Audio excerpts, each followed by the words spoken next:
Alright, we're just chilling. I ran my usual just ads at the beginning to prevent any ads for the first hour. So we're just waiting for those to go off and then we'll go into some games, yeah? I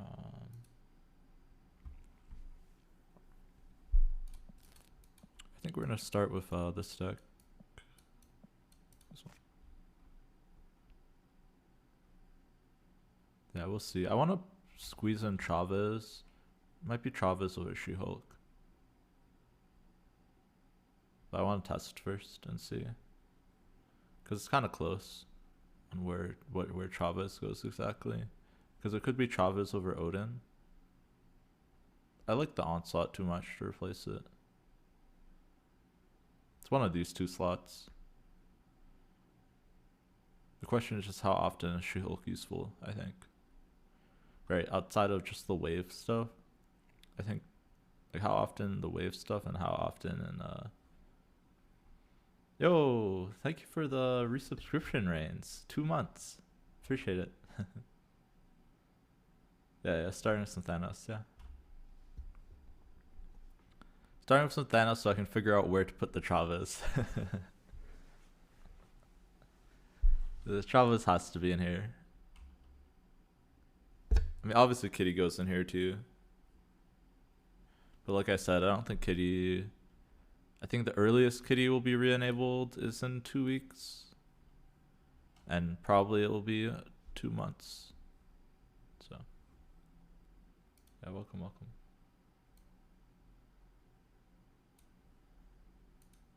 Alright, yeah, I'm just gonna wait for the starter ads to run or whatever. I don't know why I have to do this at the beginning. Yeah, well, we'll start with this, and then I think I want to do a little bit more of Captain Curse list. We'll see where we go from there. Yeah, I want to do some stuff that I didn't do yesterday, so I have a few ideas and a few decks to try. I kind of want to theory craft some not Stegron, Snow Guard applications too. Which reminds me, actually, I should go check out, I'll do this after stream. I need to figure out where I am in my shop so I can time my shop to guarantee that I get her like on the first day. Because right now there's no guarantee.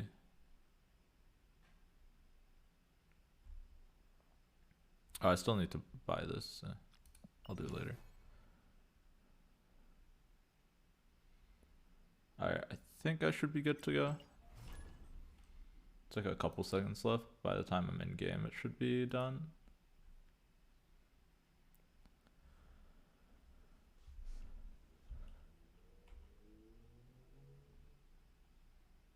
Yeah, because look how long my queues are, man. I feel like they increased queue time. Even off stream, I feel like the queues have been so much longer. Even when I queue into people, it's just like longer. It's like 20 seconds or so. Hopefully it doesn't get much longer than that.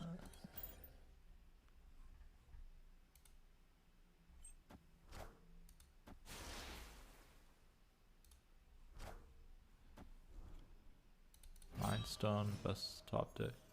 My MMR's given? Well, there's supposed to be a cap, supposedly.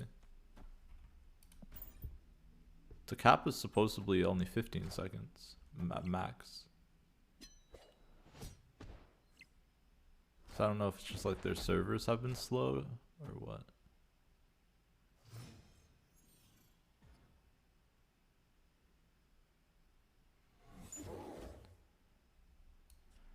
It's a really good Killmonger. But also if I time Stone, I can get Dinosaur out and Iron Man.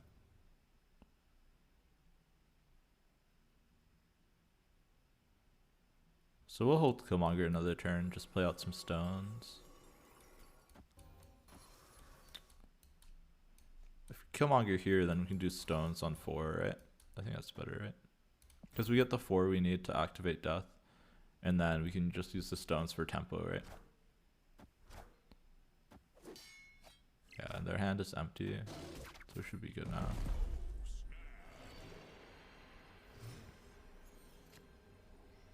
we can even lockjaw. This is better, right? Oh, we have Subterranea though.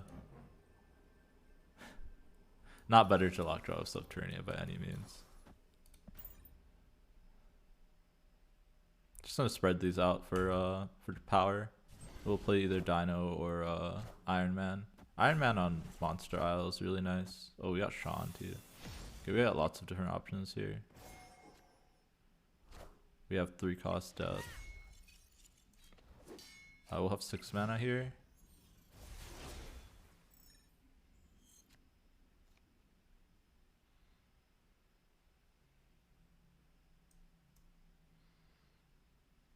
It's not really anything great to do.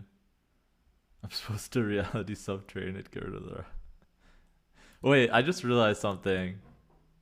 Snowguard can reactivate Subterranea to add more rocks to your opponent's deck, right? Right, so let's say you're playing Snowguard here. You could reactivate Subterranea or Monster Isle with the bear. Reality disappointing. Oh, this is fine. I think we're just in a dinosaur. I was debating like if I should go Lockjaw Death here or just Dinosaur. But I think just Dinosaur and Necrosha always wins, right? Yo, what's up, Hoot? Welcome everybody. Hoot, Gordo. All the early people.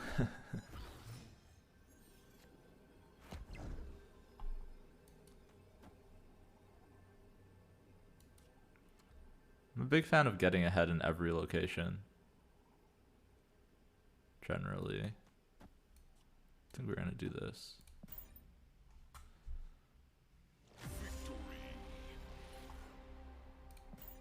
But yeah. While we're playing these games, let's think about if we had Snowguard, how useful it would be. Is this a Thanos deck? No, no, no. This is more of the new wave of Thanos. And we're trying to figure out where Chavez goes here. It's similar though. Like my list didn't run like the ongoing stuff, so no Onslaught, Iron Man, or Dinosaur. Yo, what's up, Chaotic? That's kind of the new stuff, yeah. Just copy a Lambie Snowguard list, yeah. We'll do that, but I want to come up with my own stuff too, you know. Obviously, we'll try whatever Lambie does for sure. But he'll be streaming after me, I think. Right? So I'll need something the day of. Alright, so Snowguard here could make us our hand cost more if we want to. Snowguard doesn't do anything to Dream Dimension or Isle, really. I guess it could ignore Dream Dimension, right, with a Hawk. But ignoring Isle is useless because it still triggers at the end of the game, right?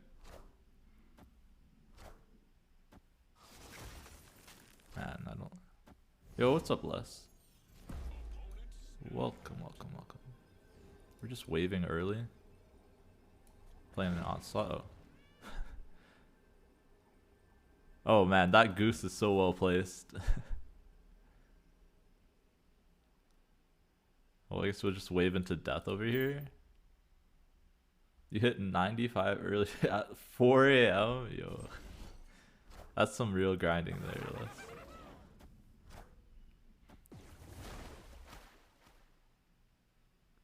But yeah, nice, nice. You're like basically like in the last like leg, right? Those trigger both sides, yeah. Yeah, I guess it would make their hand cost 1 more too, but I only value my hand, not my opponent's, generally. You play it to the booster limit? Yeah, that's some real grinding. We've done that 1 time, and that was on our like 12-hour stream or whatever. It's a tough cap to hit. And I think I was also playing earlier in the day. Off stream. Oh man, why do we get all the goblins? I don't want these.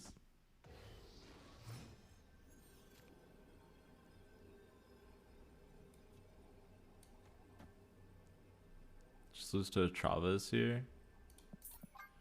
Is there a booster room? Yeah, it's like 1,000 boosters in a day.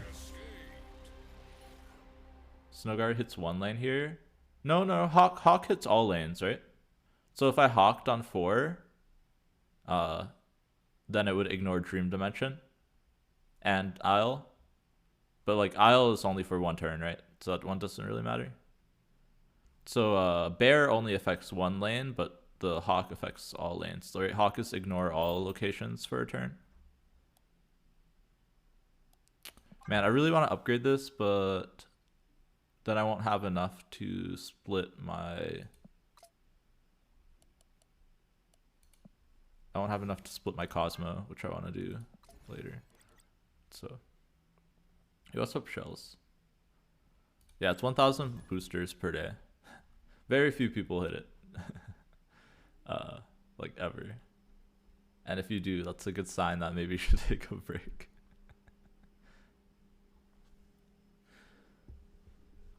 But yeah, so Hawk is right, ignore all locations the next turn, right? So you always have to play it the turn before, and then Bear is to re-trigger this location's effect. Total matches 186.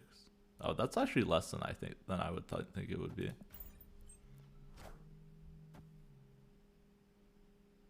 But that's still a lot, yeah. That's like enough to like put you on the untapped tracker. Alright, we have Killmonger, so I don't need to skip for this, right? It's just whether or not do I want a Power Stone versus time here. Just hold both, right? There's like, we'll have a free death anyways. I guess we could time. Oh, we'll time here. We don't really have a 5 to go into. We've been getting whipped this season. What have you been playing less? Monkey or? Because that could have an effect for sure. Ongoing Thanos? Oh really? I thought that this deck is really strong. I'm surprised. But people probably understand a little bit better how to play Thanos now, so that might be why. Debating if I want to shuffle Power Stone or not. I think I do. Definitely a snap here. Thanos is doing well? Yeah. Thanos should do well. You climb from 45 to 75. Galactus, nice little chat. Yeah, it's interesting. I'm pretty sure Galactus has a low win rate, but a pretty high cube win rate. So, who's Slushu? I don't know, but that name sounds familiar. Ongoing is a slow grind. I assume you're running like the Prof-X version, right, of Spider-Man, so maybe that's why it's a little bit slower. Yeah, because they'll leave after Prof-X. But like, yeah, I think the idea is just consistent, right? So if you just grind out lots of games, you're consistently winning. Especially if you're facing lots of Shuri, right? Like it's the counter Shuri deck. So it's like you would have lost the game to Shuri anyways, so that's a way to look at it, I guess. Although Shuri is probably a lot more beatable now. I haven't really seen all that much Shuri since OTA nerf. Like we saw one, but I haven't seen any Red Skull. I guess that's the real thing I haven't seen. I've seen Shuri, but not in Red Skull. You're in pump mode. Yeah, I mean that's why it's taking longer than. It's not gonna be a short climb if you're pumping.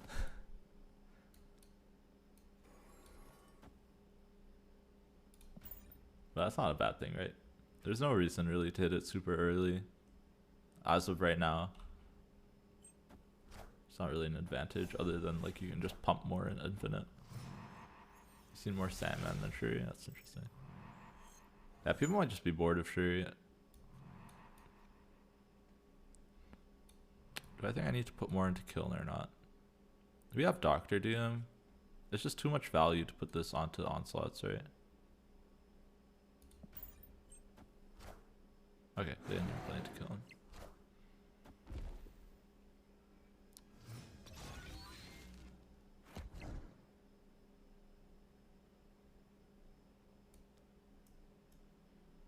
Just play a tiebreaker game? Oh, but they could have... This is an awkward hand. How do I have no 5s? Does this deck need another 5 drop?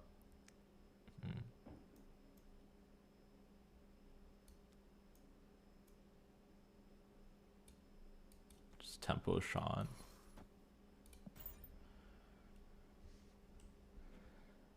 Just Just had Claw. I did have Claw in here, but then I was like, without Profex, I think Claw is worse.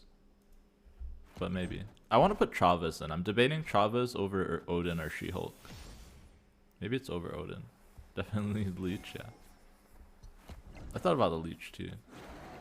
But I was trying to do it more stats based. Also, Reality, Omega disappointing here. Oh man.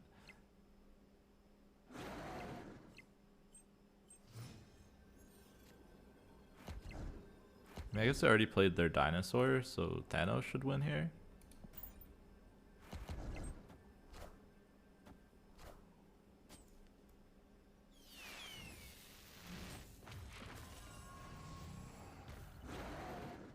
Oh man, okay. Alright, it's fine. Their hand was not that big, so we're good. I mean, our dino's always bigger, right? I don't know, man. The Jubilees are kind of a thing. I mean, we're still getting wave boosters, even though I'm not targeting it right now. Oh wait, will we have enough? How much was it to upgrade? 300 for the wave? Yeah, no, I think I need to save for the Cosmo. Wait, what is this? 2 cost cards?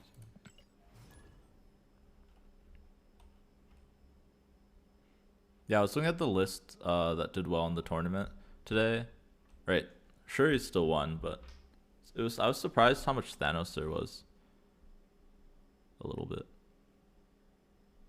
Or I wasn't really surprised how much Thanos. I was more surprised like the Thanos list that did well. Oh, let me see if I pull it up again. Some of them seem not optimal. Right, so number 1 was just their classic Shuri. Then it was Sarah Control without Hitmonkey, which makes me think they're free to play.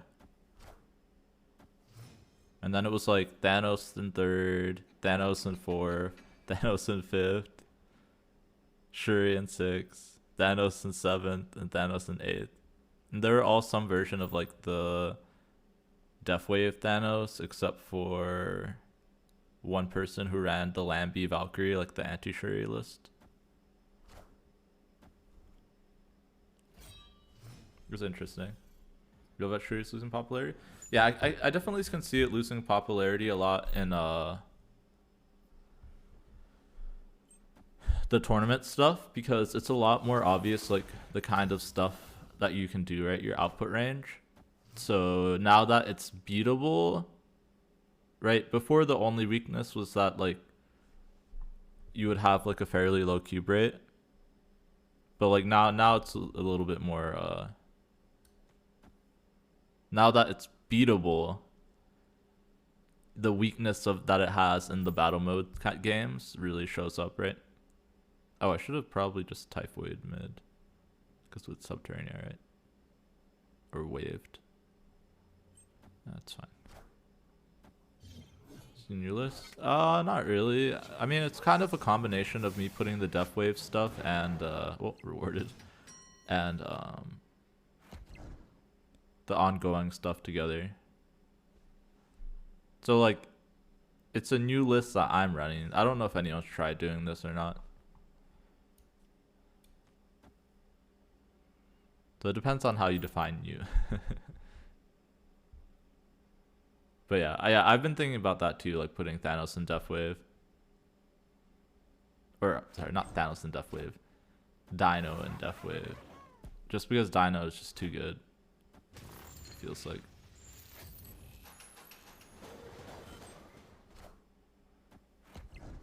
Alright, we should be good, right?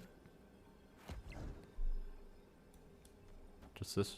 They can't put 10 and 3 here. I guess they could, theoretically.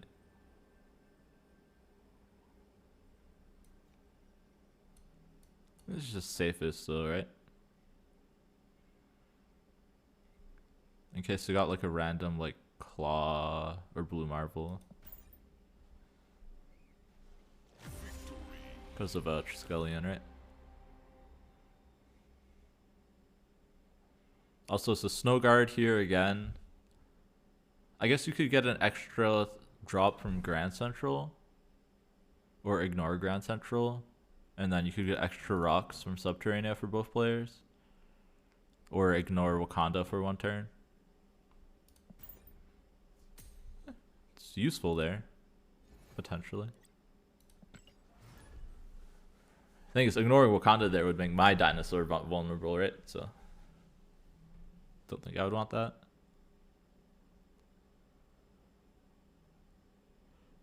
Yeah, I feel like maybe with the dinosaur, maybe it's definitely Chavez over She-Hulk, so that you're never in the spot right where you're emptying more of your hand than you need to. And She-Hulk's just smaller than the Def, right?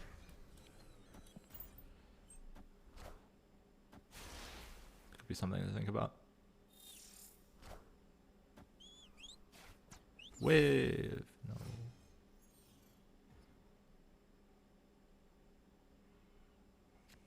So here Snow Guard does nothing except for like ignore one of these for a turn. I think with Death in hand, I just want to draw more.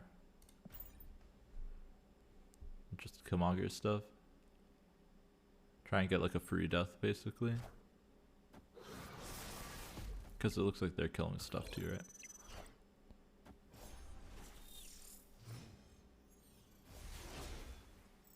So I can like space here, Killmonger, and move my Killmonger into Quantum Realm. Oh.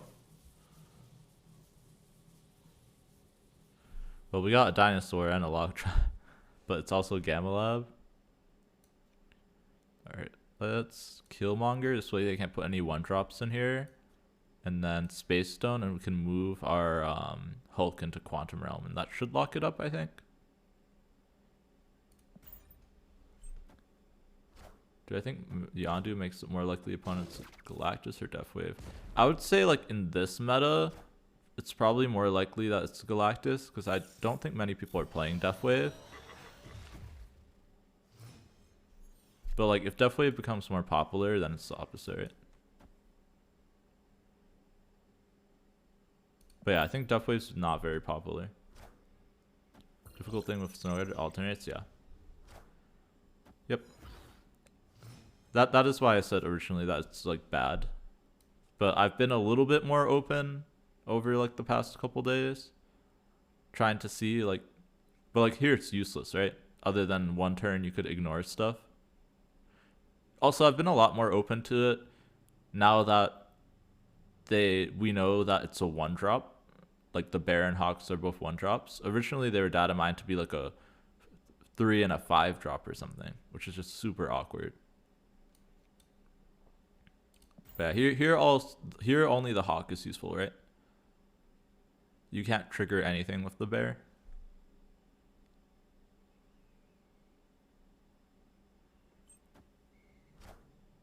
Okay, they also death, that's fine. But Shang-Chi now just locks up either side, right? Which would be safer? Safer here or here? I think it's safer here to play around Chavez.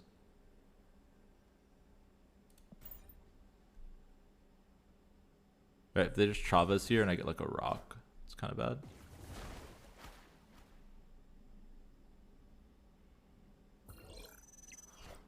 But yeah, it also ignores, Snow Guard ignores Limbo, which I think is pretty cool.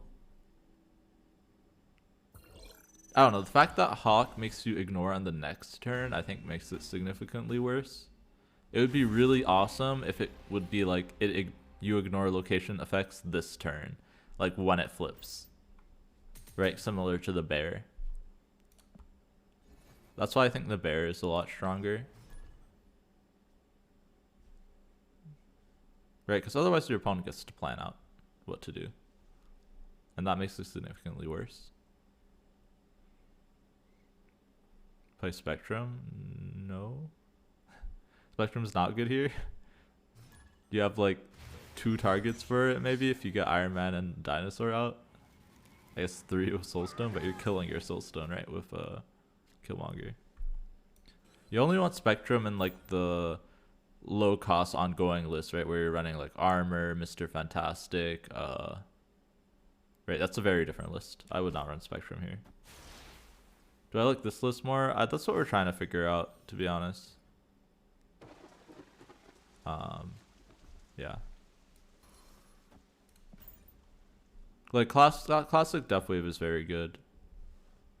But this might be better because it has a better Shuri matchup. Alright, so here we could theoretically get an extra daily Bugle if we wanted it with Snow Guard. Or ignore Shuri's Lab or Mirror Island a turn after we play the Hawk. That seems useless, right? Ignoring a location a turn after you play it sounds bad.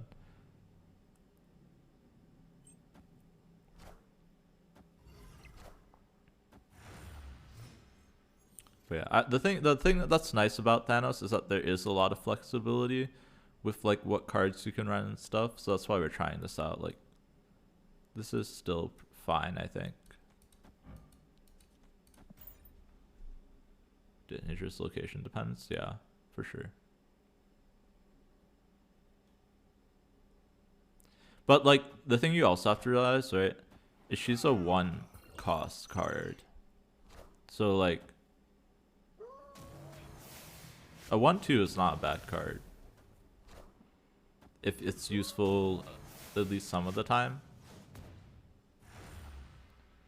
So it's just finding those uses, I think, that we have to do. Alright, so we can just do this into Onslaught. Even move this here. We're giving up Shuri's, right? And we should have enough power here with Odin and She-Hulk.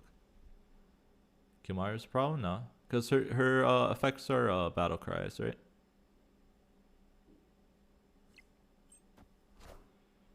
So it's got similar, like it's a tech card, right? I look at it like Scarlet Witch, right?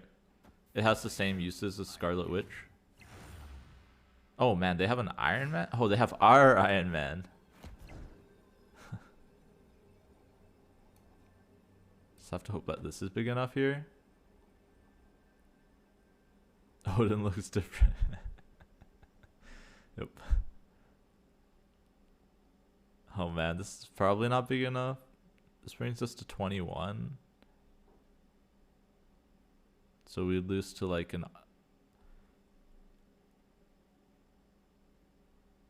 We'd even lose to like Abomination or Thing plus something, yeah. But yeah, like the best place I'm seeing Snowguard right now is like the Sarah control list instead of Scarlet Witch, because it is a better Scarlet Witch, right? Ultron, yeah, we lose to Ultron. We lose to like any stats greater than 6 left, or right on Shuri's Lab. Locked official books can be fun, yeah. Yeah, it needs to be fixed for sure. I have no idea how it has not been fixed already. I mean, like, I have some idea why it's not been fixed, but like,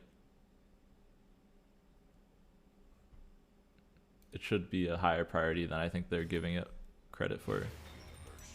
Running Thanos and getting better, but you're afraid of Shang. Yeah, I mean, that's fair, XMR. That's why like people gravitate towards like the Death Wave with the Doom Odin stuff, right? Because you have more things that dodge Shang. I think that's even why like the Onslaught Iron Man stuff is being played a lot too. But yeah, basically like the idea though is that you're not super reliant on the high rolling the Lockjaw lane. It's more of a, if you high roll the Lockjaw lane, you win that lane if they don't Shang, and then you can stack more big stuff in your other lanes, right? And they can't Shang you in multiple lanes, usually.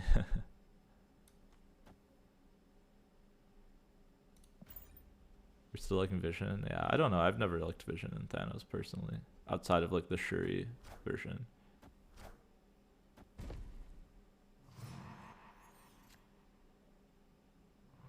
Yeah, you can do some Space Stone shenanigans if you're afraid of it a lot. Yeah.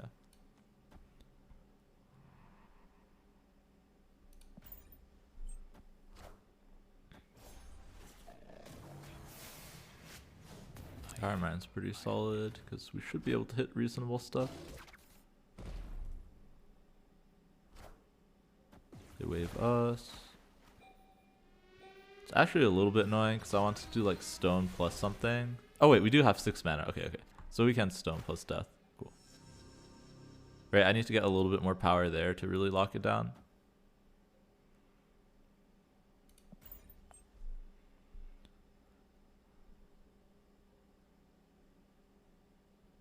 But yeah, these like this kind of bugs with lockjaw are really bad to like have in a competitive game.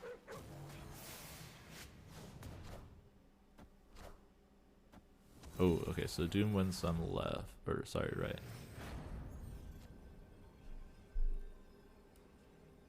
But we should win mid and left. It's definitely not reality, right? But this is fine. Could lose to Shang middle. Do you want a Mind Stone to Lockjaw?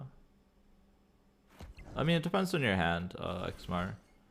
Like, you always Mind Stone if you have it as early as you can so that your draws are better, right? And then you just shuffle whatever stones you have in your hand when you have your Lockjaw turn, pretty much. Like, the only one I would consider not throwing in Lockjaw sometimes is Power, but only if I have other stones to throw into Lockjaw. But you usually want a Mind Stone before any other stone. Yeah, pretty much always, no matter what situation you're in.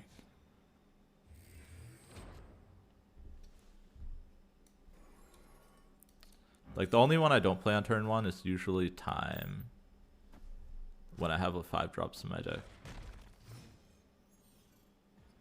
You seen some wild people? Yeah. No, you definitely need Chavez. I'm just trying to debate whether She-Hulk or Odin's the cut, and I think it's She-Hulk after playing these games so far. I think I want to be able to play there. Actually, no. Vault closing doesn't matter, right? Because we're playing Plunder on 6 anyways.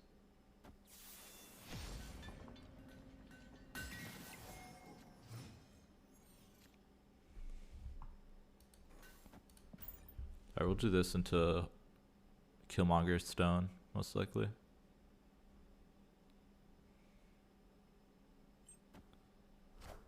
But yeah, if you look at all like the list from the tournament today, let me see. Oh no, I lost the page again. I think every single Thanos list had Chavez in it. Chavez. Oh, okay, this one didn't have Chavez. Chavez. Yeah. Okay, all but one of them had Chavez. And the one without Chavez is wrong. Alright, it's turn 4. I think we'll Killmonger here. Right, and then we can do the full wave combo. All onto newvid dealer? Wait, that's kind of bad, right? I guess. We'll see. Yeah, well, thank you for the follow, Rumblick. Consistency is overrated. I disagree. In any Lockjaw deck, it's you want Chavez. What about Wyatt? What about Onslaught? Onslaught is really good in the ongoing list with Iron Man Dino, right? That's how you beat your Red Skull lanes. Okay, I think I have to, since it's like, right, this kind of like Vault is closing its Plunder, I feel like I have to Death, right? In order to win there, I can't just do Wave.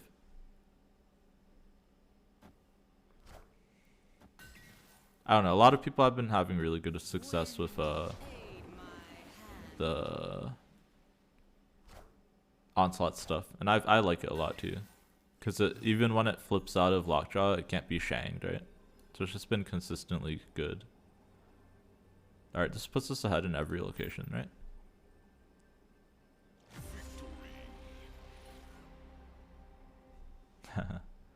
yeah, Mandalorian is good.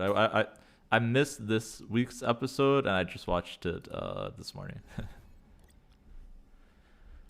Usually I watch it on the day of release, but I forgot. Alright, we're putting Chavez over She-Hulk, I think.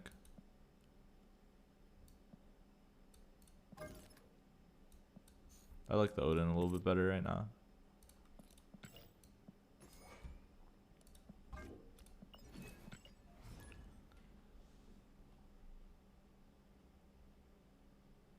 The Jack Black feature was nice, yeah. That was interesting. Yeah, that was very random. Yeah, this week's episode is very random. I don't know. Okay, let's see. Clintar. Don't really want to play stones into there. Usually.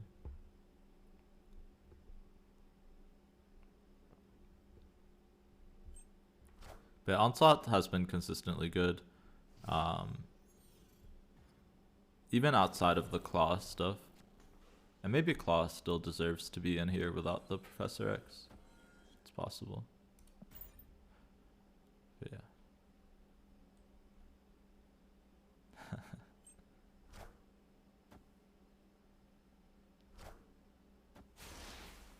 But yeah, every time you have Mind Stone, you basically play it out.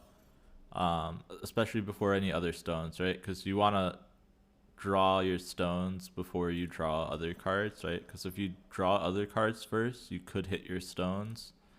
And that just makes Mind Stone worse, right? Alright, but we gotta play out all our stones here. Reality Stone last. Always.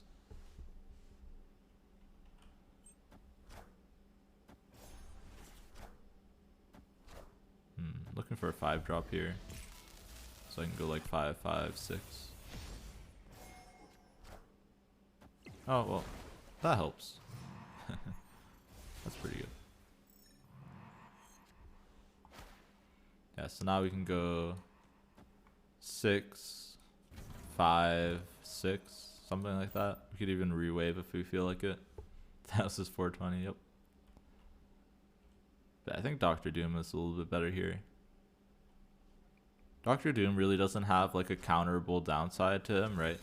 Can't get shanked, it can't get Man, we're down by 1 and kill.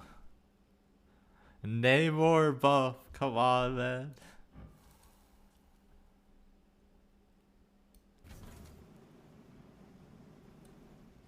Alright, gotta hope Iron Man doesn't die here. Not the Namor. I was like, no card can put 11 there. I guess Namor can't. Alright, so we have to hope that 14 holds in Danger Room. Oh my god. Okay, that's fine. 20 should still be enough there. We go to 26. So they would have to add 15, which I don't think is possible. Or beat us through Soulstone on Danger Room, which I don't think is possible. And we can't even get Juggernauted or anything. Yeah.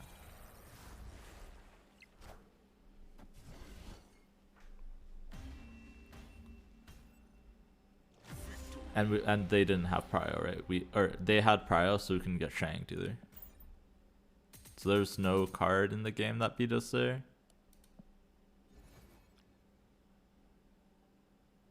Giganto wasn't enough. Yeah. Yeah, most likely. Oh no.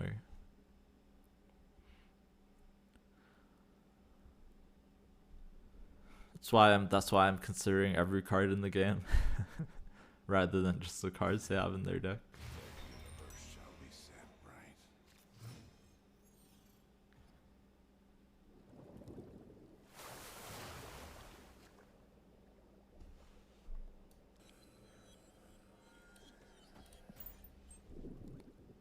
Playing left because I'm gonna Killmonger my stones just to play around like Wakanda. I think it's better to put it left.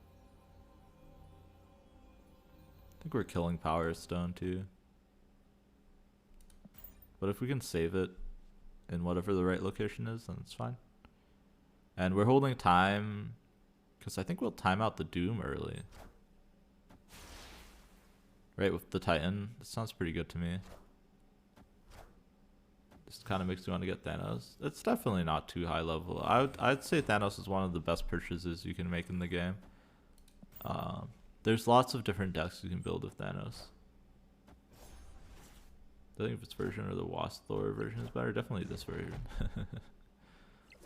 Wasp Thor version. I love the Wasp, but the Thor and Jane are bad. If you just replace those with like good cards, it's better. Right, just replace those with like Sean and Dino, and it's already a better deck.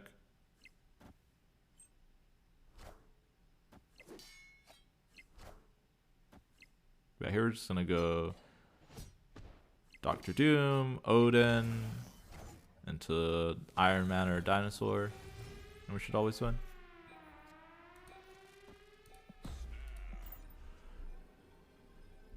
Yeah, no problem, F1. I mean, I think even if you ask Lambie, he would agree.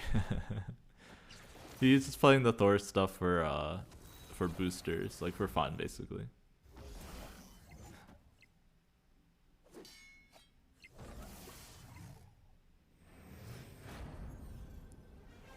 What's bigger, Iron Man or Dinosaur left? Dinosaur, right? Because it's only 20.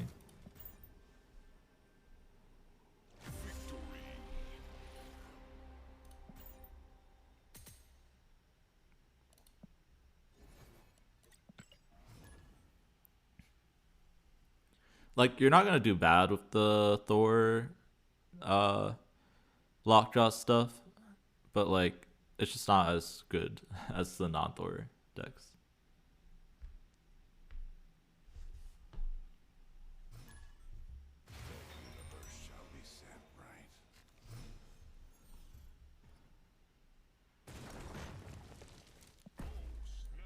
We have death. It's gonna cost 1. They could also be a death deck.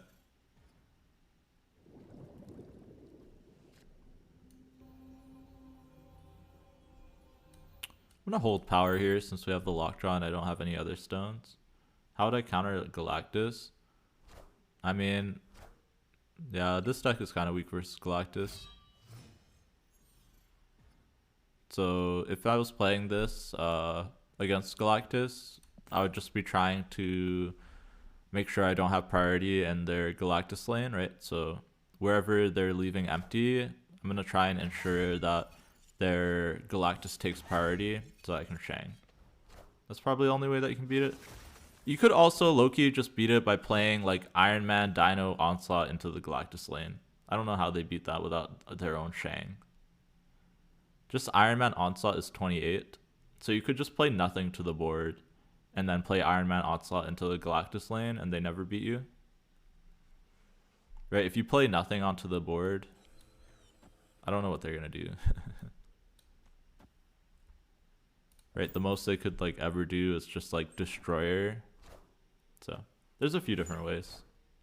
I've not faced a Galactus in a long time, so I don't really think about the Galactus matchup too much. Yeah, I've not faced Galactus in forever.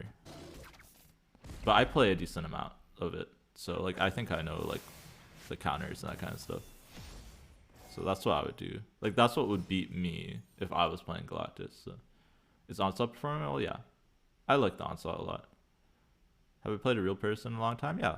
We play every day. A few people.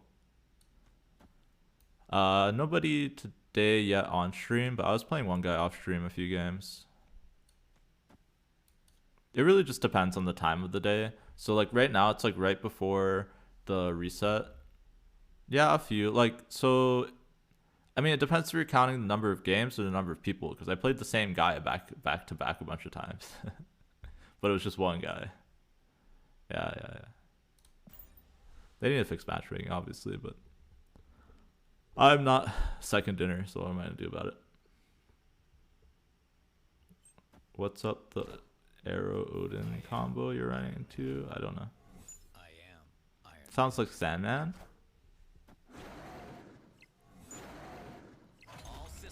Sandman's really popular.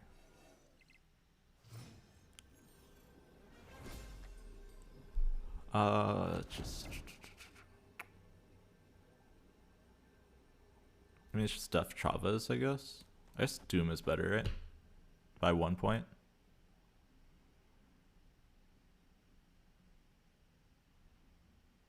Kind of risky versus the double Iron Man, but they would have to also land on Atlantis, right? So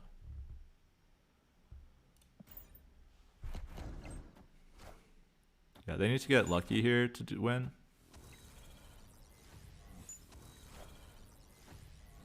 Yeah, okay.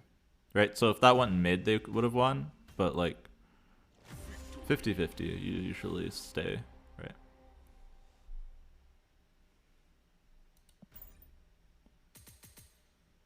The reward system. I mean, there's no rewards past infinite, right? Which is another issue. But it's fine. Conquest should have some good stuff, hopefully. They said Conquest is gonna have some rewards. So I'm looking forward to that.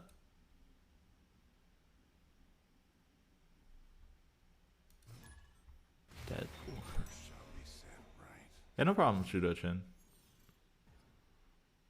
The hardest part about Galactus is usually just figuring out whether or not they're Galactus, right? Because usually you won't know until like turn 3. So it can be a little bit hard to set up, but like we also run death as well. So like if you just hold your death, that can sometimes win you that lane. But yeah, no, just like understanding the matchup is very important. 500 cold at 90.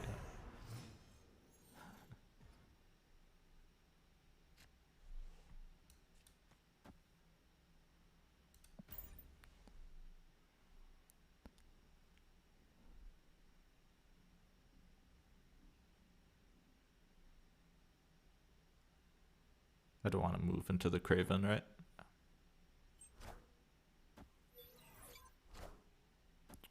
One thing to keep in mind is Stark Tower flips.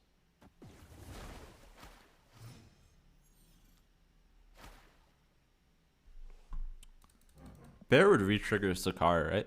That'd be kind of interesting. Because it says after this turn, so you play Bear, and then it would re-trigger Sakar, right? After that turn. That'd be pretty cool. That would be useful, right? For disruption.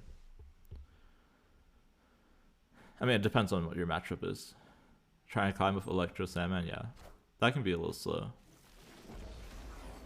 Got hard stuck. 75, 77, Galactus Shuri. Yeah, I mean, I say this a lot. I still don't think Galactus is that hard of a matchup, as far as getting cubes. But sure, Shuri is tough, yeah, for sure. We played a lot of Shuri going up the ladder. But we played our Sarah deck into it, so it wasn't too bad. Yeah, if you're losing to Galactus, you probably need to add something to your deck so that you can beat it more consistently. So yeah. Right, because Galactus, generally you just need like 1 or 2 cards to beat it consistently.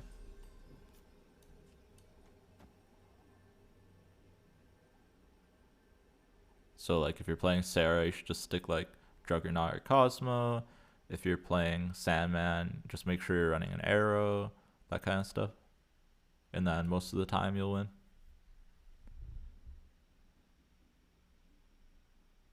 Play arrow, yeah, Polaris is a really good tech card versus Galactus. Polaris is really hard to play around as a Galactus player, I'm not gonna lie. I hate reality stoning in a lane where I'm already winning, so we're reality stoning middle. Oh, Master Mold, yeah.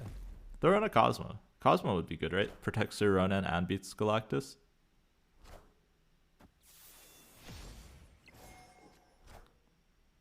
Galactus unplayable, yeah. Yeah, it's funny because like I hear always the 2 different sides, like Galactus on unplayable, and then like, oh, I'm losing to Galactus all the time. So it's kind of funny. Did I ever hit World Trip off of reality? Yes. Oh, like a while ago though. It's been a while. But yeah, I think I've played enough Thanos where I think I've hit every location off of reality. Maybe not every location, but like everyone I can think of. I remember hitting Ego off of reality on turn 1.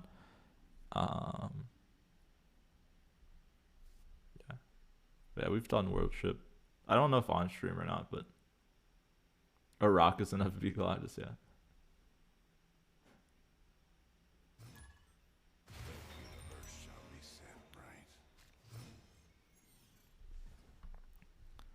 I would say, yeah, I agree with most Galactus decks are easily beatable. Except for mine. my special Galactus deck. Where even if you know I'm Galactus, it doesn't matter.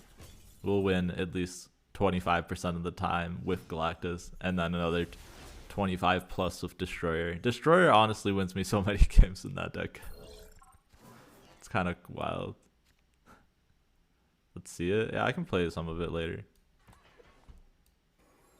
I can show it real quick, but we were playing it yesterday. I was playing off stream a bit with good success. We beat the guy who was playing Shuri a bunch.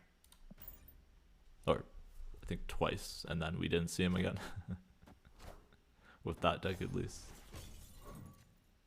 But like I've beaten him in the past before and a few other people. Almost baited him into an 8 cube game. But they left, so I only got 4. Alright, we play this and we get the full death proc off.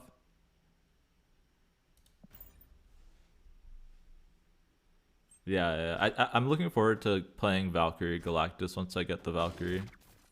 I think that one's also very sneaky at getting cubes when you otherwise wouldn't. Oh, someone asked what to climb with? Yeah, sure, it would be what I recommend. I don't know. Sometimes I'm not keeping up with chat, so sorry if I missed if someone asked me something. Sure, it's boring, yeah. That is fair. Yeah, I mean, like, I wouldn't really worry about trying to climb early in the season. There's not really any difference to climbing later versus earlier. So unless you're trying to, like, I don't know, like learn the best deck or something, then you should be good.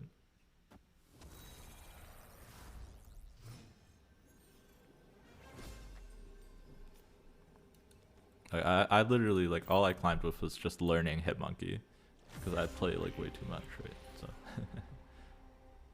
here, let me show you guys the Galactus deck. We'll play some of it later, but because I do want to experiment with this deck a little bit more. Yeah, this is the one I'm talking about. A couple cards change here or there. Sometimes Wave comes in, sometimes Shang-Chi goes out, Psylocke's in and out. I don't know, I like Psylocke too much. But like, you run Daredevil Kang so that you can play around your opponent's like choices. You have your Destroyer, Nimrod, Shuri stuff. It's just very hard to beat this deck. Or it's very hard, even if you know against Galactus, to play around both the Destroyer Nimrod stuff and the Galactus on turn 5 or turn 6 when I have more information than you, right? Because I run Daredevil, I run Kang. So this would be like, if I was bringing Galactus to battle mode, this is what I would play. Yeah, Kang is best in Galactus decks for sure. Just need Null Death, Kang, Daredevil, and Psylocke. Almost there, Revis. I mean, you don't really need the Daredevil. Daredevil's the most cuttable of those. But yeah, Null Death is definitely for sure. And Psylocke, like I said, goes in and out. Alright, we want this Sakaar to pull Iron Man, right? Lockjaw is good too. Okay, Iron Man's perfect. Right, Iron Man is just pre-setting up a Shuri lane, basically. Oh, and they have a Red Skull there. Probably a snap.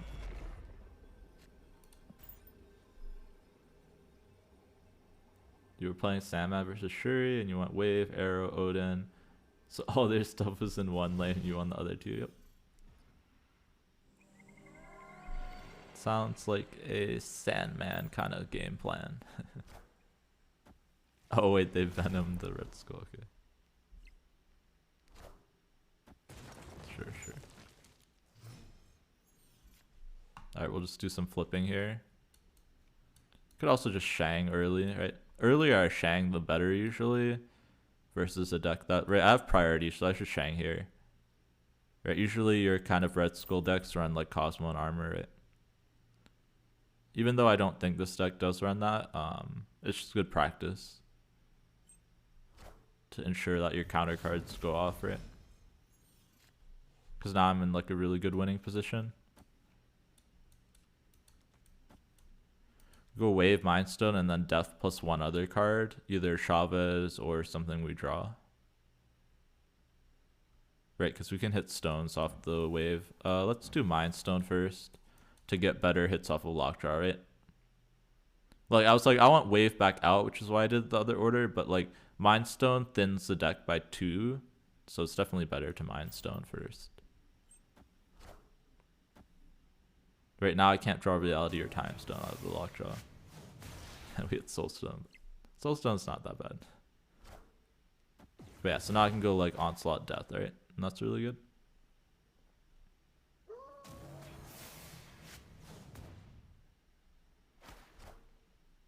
Oh. Well, now it's slightly less good.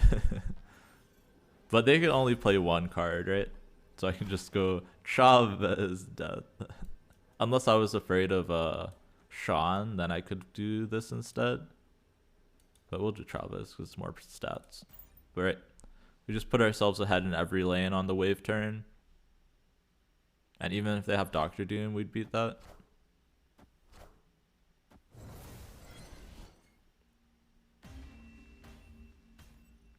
Wave stuff is just too good. Too good. It's just like if you set up the wave stuff properly, you should never be losing a game that you get your wave off. So that's why it's so consistent. And that's why you see it doing so well in tournaments and stuff. Like the only thing that beats you is decks that get ahead, right? Too much ahead, like Shuri. But it's a little bit closer now with the nerfs.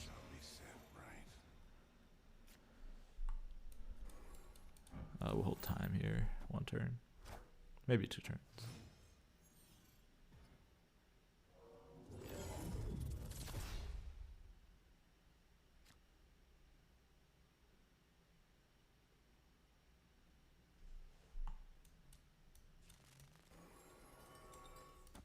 Let's just draw. I want to draw here. The best case scenario with Nexus, right, is that I go like Iron Man, something Onslaught. But I don't really have a good hand. I really want more stones, so I'm going to time early. And I think we'll even turn off Nexus here.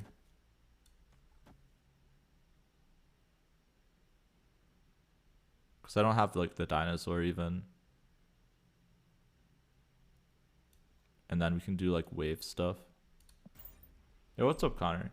You have Infinite Day with Bounce Monkey? Nice. It's a fun deck to play for sure. Lumeria's fine. Like, sure, we don't kill the stones now, but unless we get like Cosmode, we're fine.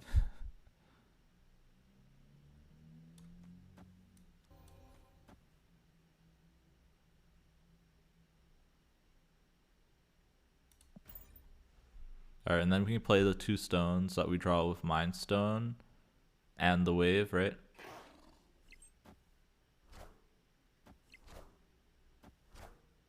Since we're not running the, what do you call it, She-Hulk stuff, we never have to pass, which was always really awkward.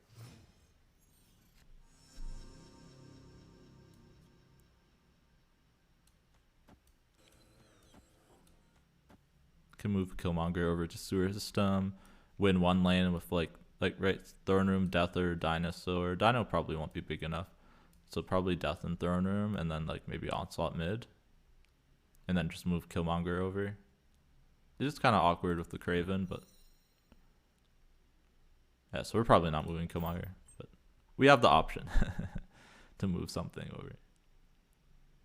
What rank? It's not based on rank, Connor. It's based on MMR, which is like a combination of like win and cube rate. So. And yeah, we don't know exactly how the MMR system works, so I don't really have a straight answer for that. Because I don't know. Alright, so we have to watch out for like Arrow, I suppose. But Dino's huge here, right? And then Death mid. Dino here is 12. I guess it's not that big. But it's bigger than the Death, right? We're heading every lane. Can I explain what MMR is? I mean, yeah, I guess. Ooh. We go up by 1. No, 2. Okay. MMR is like your internal matchmaking rating, right? Which is how they match you with other people, right? So in this game, like there's a little bit more complexity because there's also they match you on collection level a little bit. But after 600, basically it just looks like it looks at your win rate, your cube rate, and tries to match you and gives you a rating based off of that. And then it tries to match you with people with similar rating. So even if you're the same rank as somebody, you might not match into them because they have different MMR, right? And you increase this MMR by winning more, right? And beating people with higher MMR than you, you'll get more MMR and they'll lose more, right? If you lose to someone with low MMR, you'll lose a lot more than you gain from beating them. And yeah, so that's how they do matchmaking in most games. Like it's skill based, right? Basically. And so what ends up happening in this game is that when you get too high MMR or too low MMR, if it can't match you with anybody, they'll match you into bots, right? Yeah. I don't know if there's much more. Oh, and I missed to snooze the ads. Oops. My bad. Distracted by the MMR talks. We'll do this and we'll move reality over here. I'm gonna wait out. Sorry for any subs and stuff. We're gonna wait out the ads by just stalling because I forgot to snooze them. I meant to take a break there. I didn't even realize an hour went by. Wow. That's kind of wild. But yeah, we'll just rope out the ads a little bit so that people don't miss much, if that is all right with you.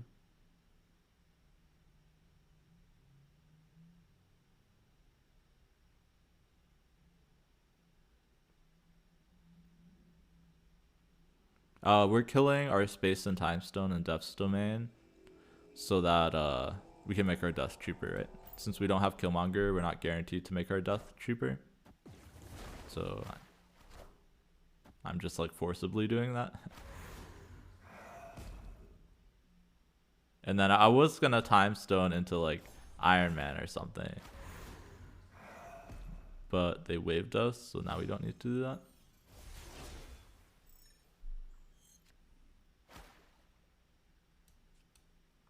We'll just go onslaught mid. We'll hold off on the death, right? We have our own wave, so I can hold the turn. There's also limbo.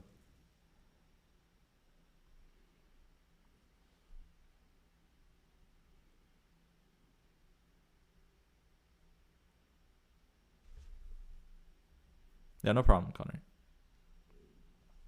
But yeah, we're just gonna rope a little bit. It's like another 30 seconds of ads.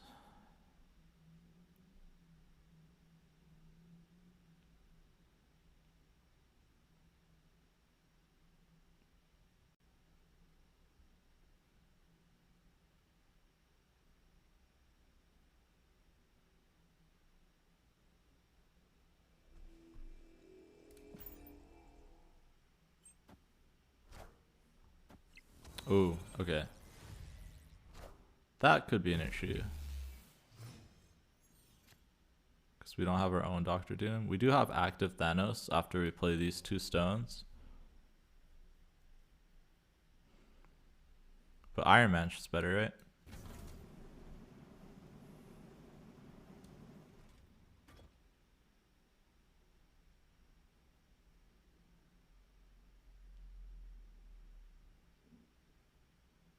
Alright, everyone should be back for ads. Yeah, sorry that I didn't pause them. I just got distracted by the question in chat. This is my bad. But I roped it out. All they did was go wave into Doctor Doom. And now we're trying to decide how we're gonna win these 2 lanes, right? Since we don't have our own Doctor Doom to get into Death's Domain. And we do have active Thanos if we do like this. And then we could go Iron Man, active Thanos. Seems pretty good to me. We can even do like... Wait, this is better, right? This doubles the stone. And then we can go Iron Man middle. And then Thanos on Limbo, and we should always be good. Yeah, timing also affects bots specifically. Right? If you're playing when nobody else is playing, in whatever region you're in, right, if it can't match with anybody, it's not gonna like force you, right? Is this better? Can't be, right? It has to be Iron Man is better. Right, so that's why like when you see me play, like sometimes I see a lot more people than others. It just depends when people decide to play. Right, so yeah, if you're playing at 3 AM in the morning, you're probably gonna see more bots no matter what your MMR is. Because, right, if it can't match you with anybody, it's gonna match you with bots, yeah.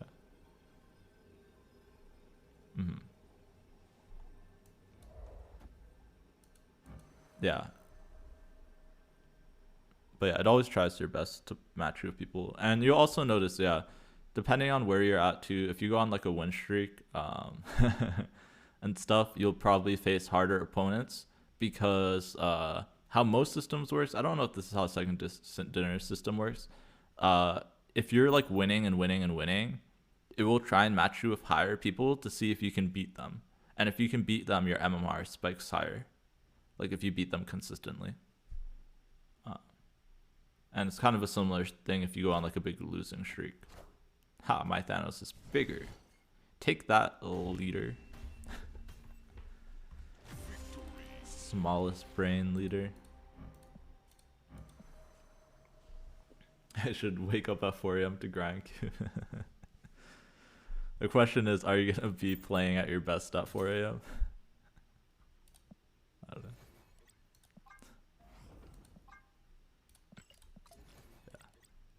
And yeah, part of it depends on your region a lot and when people play. But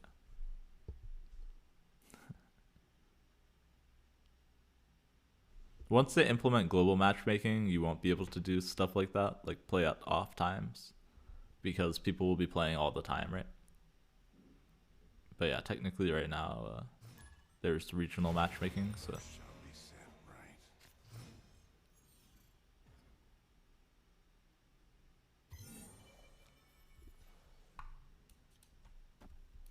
It just depends when other people are playing, yeah. And people play at off hours, right? So, but like the other thing to watch out too, then, right, is like if there's one person playing at that time at your MMR, you'll just match into them like 10 times in a row. So that is something to keep in mind. Yeah, yeah, yeah. And that's what Connor is explaining happens to him.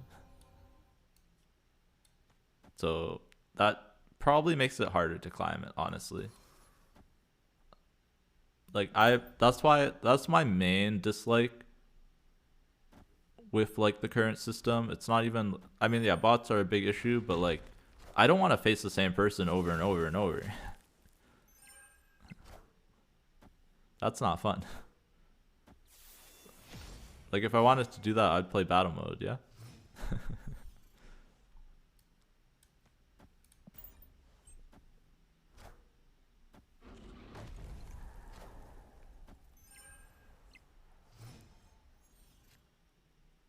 It was rough, yeah. That's me like every day, Connor. Alright, so we can go Doctor Doom into something else. We have an active, we'll put time first, so I can get possibility of getting time back out. Maybe we want the extra mana, but yeah, we'll have active Thanos, and then we can Doctor Doom to get more power into Sanctum in case we roll Killmonger. That's also why I'm playing Power Stone last, is that I don't want to kill my Power Stone with Killmonger, right? If it flips out of Lockjaw. You played 20 times? Yep. Connor, you should have been here on the first day of the season.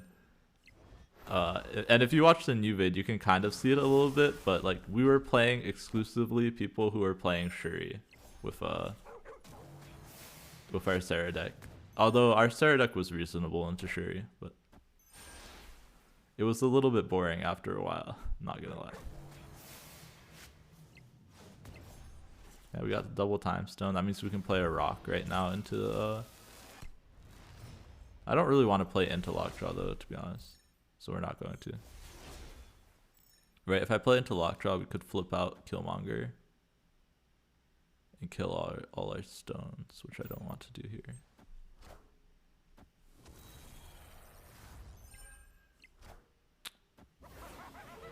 Ooh, okay, can they win left? They never have Shang, right? Okay. You saw me the first day, yeah. It was so much Shuri. Every person we played had Shuri, basically, besides I think one guy was playing Sarah too. Yeah, it took 4 hours, but yeah. But it was all Shuri. Shuri all the way down. It was Shuri Kang, which was the annoying part, because those games went on forever. Because I would do so much thinking of all the math, and then they would Kang, and I'd have to redo the math again. Like, I kind of wish with Kang, Loki, one change they could do to make it feel a little bit better is like, if I make a play and they Kang, it should remake my play again for me, like the ordering. And then, like, I could undo it if I wanted to. This way, at least I see what my play was, yeah? How do I feel about Bast? Bast downgrades, like, in almost, like, a little bit over a week. So I wouldn't pick it up right now, right? But Bast is very good, yeah. Probably one of the best cards right now. But it does drop, like, in price. In literally like 10 days, so don't buy it right now from the token shop. It'll be like a third of the price. Valk drops, yep, Valk drops too. It's Black Panther, Shuri, Valk, Bast, and Super Scroll are the 5 drops. Yo, thank you for the follow, Darcy's. Glad I could help.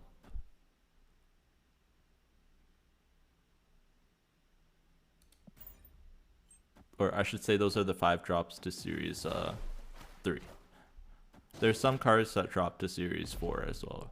But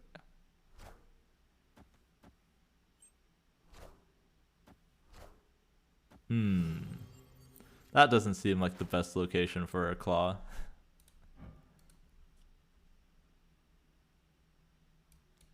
I will play Dino here, so we can draw more for the Dino, right? Leader. Wait, what? Huh. How is that ever the best play? I guess it gets them ahead in Sakara, right? And they could never copy the dinosaur.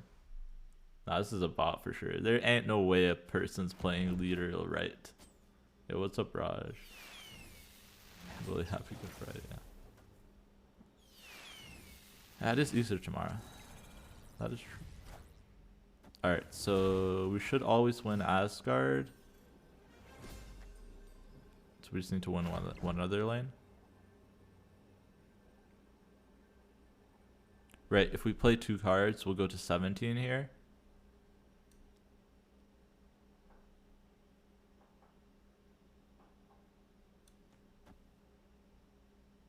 I think this is the safest. Just go all in right. I look tired, go to sleep. No, I'm good, man. I actually got like 12 hours of sleep, which low-key makes me feel a little bit more tired. So I'm kind of still waking up. That might be why.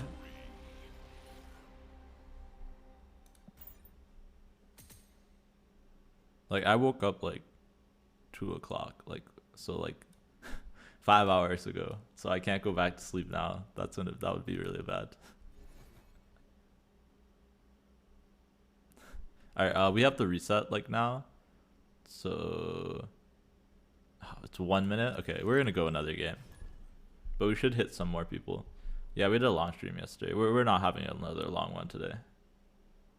You're not sure what to snap? It is tougher now. You just like with any deck, I generally say snap before your big plays, and the earlier the snap, the better, right? So if you have like your lockjaw and some stones, usually that's a snap.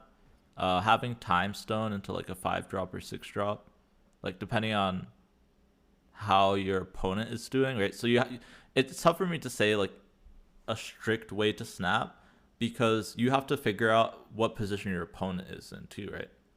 If your opponent's playing a really strong start of the game, it's probably harder to snap earlier, right? If they play like a sunspot into armor into Cosmo. Why no leech? Because I didn't want to run leech. You could fit a leech in here probably. Probably over the Sean, I guess. All right, we'll play this. It will give us 2 mana, so we can play a 5. I don't really want to play a 5, right? I want to play a 6.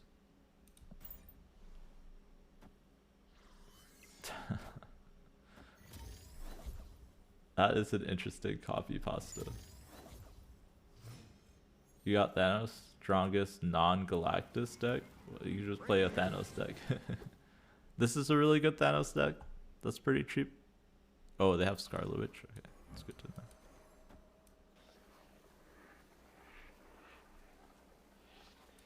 I'm turning off this because it looks like there's Cerebro 3. Baby Iron Fist. It's 1200 gold? I didn't even know that. But yeah, Thanos is probably one of the harder decks to do. Like, it used to be that you could just snap on right, your Quinjet and your Lockjaw, but it's a lot harder now. Like, usually you can snap on like Lockjaw plus Time Stone or Mind Stone. That's probably still fair enough to snap on.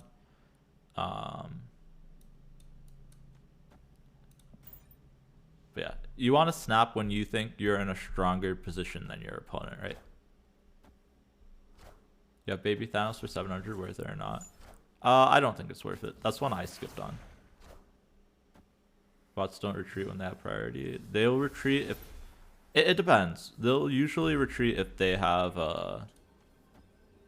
if they're behind. That's pretty much it. Sometimes they retreat when they're ahead, though. Not. Why do people run Quinjet? You can't run Quinjet anymore, Raj. They changed it. Quinjet used to reduce the cost of the stones to 0, but they nerfed it last patch. So yeah, don't copy any decks with Quinjet, because those are outdated. Oh, you have the nice arrow? Ooh. I like the arrow, but arrow's less used now, so maybe it's not as good. I am Iron Man. Oh man, double Cerebro. Go right so that they can't Mystique. Okay. So they can never get more power in the left and right, right? So I just have to be left and right. So just Dr. Doom should do it.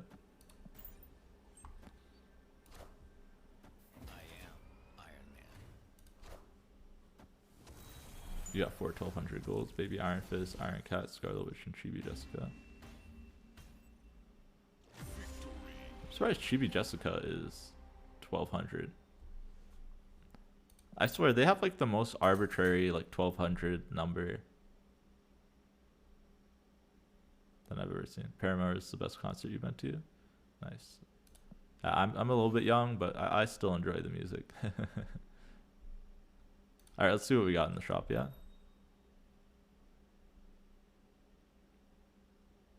I feel like I've literally seen all of these recently in the shop. They're all pretty bad. I need to check my file to see. I think Master Mold's the last one in the rotation, but I need to double check. Star-Lord is nice. But like, it's nothing on cards I play, right? Alright, you guys want to upgrade my Cosmo? I've been wanting to upgrade him.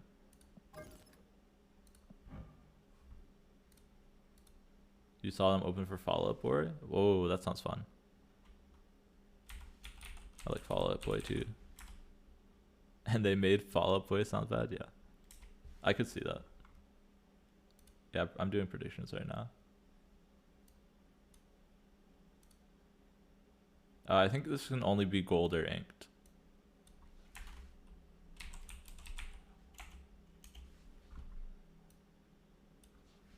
I'll give you guys 1 minute to do it. So you can bet some channel points on whether this is gold or inked. Dog. You have Chibi Angela? Ooh, that is tempting, yeah. Gold or ink? I have 10% at both.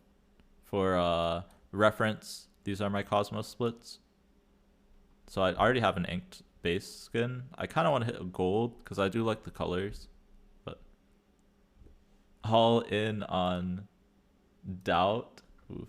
Alright, Raj. Alright, we got a lot more on believers than doubters here. Cosmo, yeah, it would be great in gold, I think. I'd be pretty lucky to hit inked on 4 and gold on 5, but I have done it before. Oh no, I hit double inks. I haven't hit inked and then gold. Yeah. But that's the same odds, right? Alright, while the bets are still going, I'll do some upgrading. Because I have to upgrade it a few times, right? Oh, I guess I could have left it going a little bit more longer. But it's only a couple upgrades.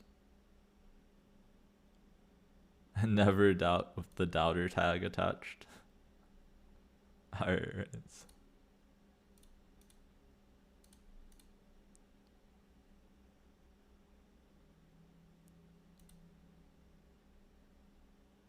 Drum roll, yeah. If I had a way to play sounds, I'd do it.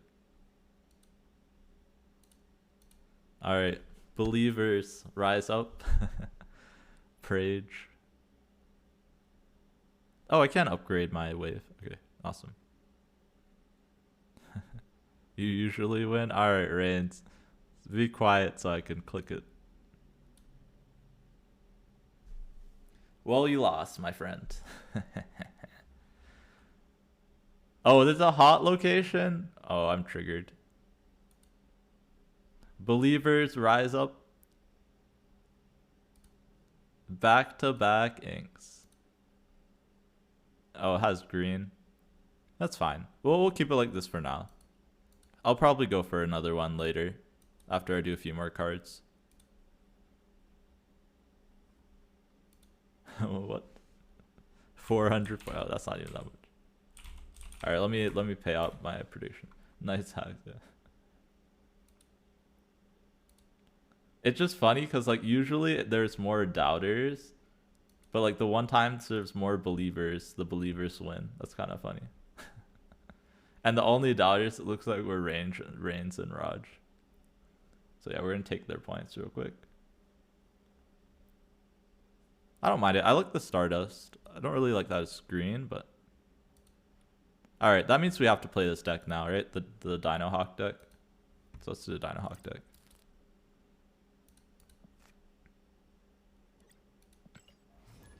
But yeah, we'll go for gold eventually for sure. Hey, we got Gap. Assume he's playing bounce. It's like 90% of what he plays. 3K loss. Thank you for the points. Yeah, Raj, you were like all the points there then. Because it's only 4K on the line for doubters. Alright, if we can get Cosmo here, that wrecks his deck, right?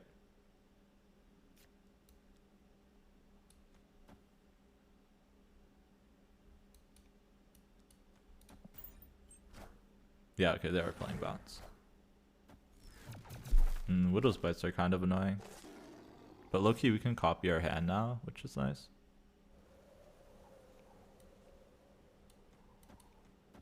Right, we can get 2 Hawks. Not really the best copy, but it's not the worst. One time you lost 9K? Yeah. Hitting Shrine. Shrine's like the least useful thing in this matchup, so. But yeah, basically I need to get a Rock Slide to be in a good spot. Otherwise, we're not in the best spot. Alright, perfect. We can probably snap here, low-key. Because we can Sean his stuff too.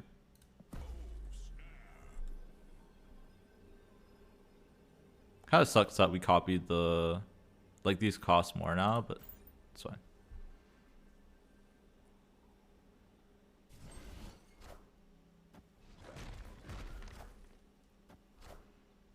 Okay, it's good that he's going for a monster here.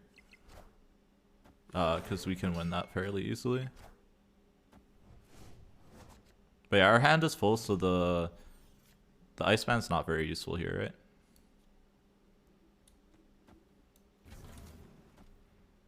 Let's do this other order, yeah. Yeah, if we had a Quinjet here, it would be a much easier snap, but I still think it was a good snap.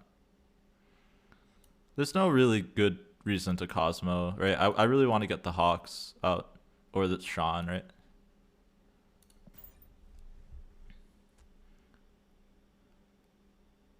I mean, you can check out my Twitter, like, it was basically the one I ran the tournament, just with, like, Onslaught, Iron Man, and Dino. So, that one's still really good, in my opinion.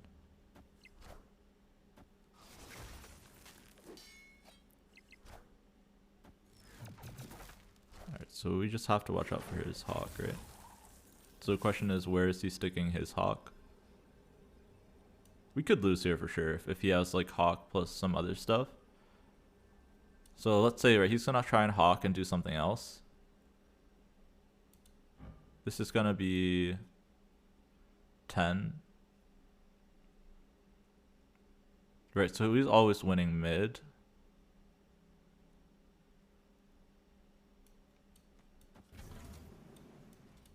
So it's this.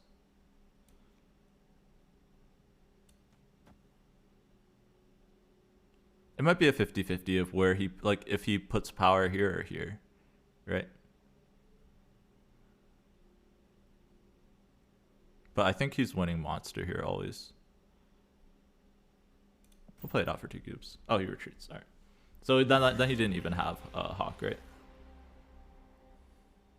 Where is he sticking his Hawk? Yeah. Hey, what's up, Kick Direct? Yeah, it's Sinister London. Yeah, I'm not sure if I'm looking forward to Sinister London. We might have to go back to Thanos. Yo, thank you for the follow, One Chewy. I don't know if I missed you before. But thank you. We're now over 700 followers. Appreciate you guys. Cosmo inked? Yep, we just inked it. Literally like 5 minutes ago.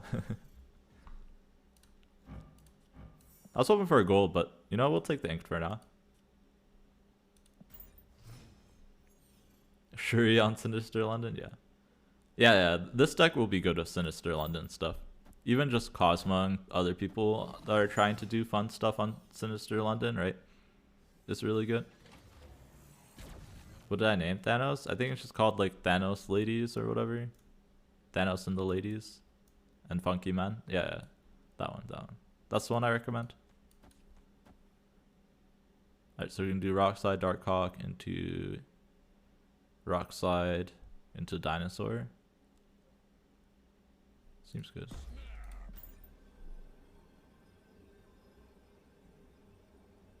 Yeah, cloning Vats here goes nuts.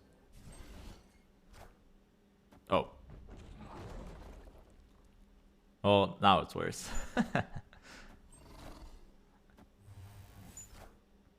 Alright, they have another Juggernaut and Polaris. I mean, we can still copy this stuff. This is still good, right? Watch us get jugged again. They're just gonna double drug the cloning Vats.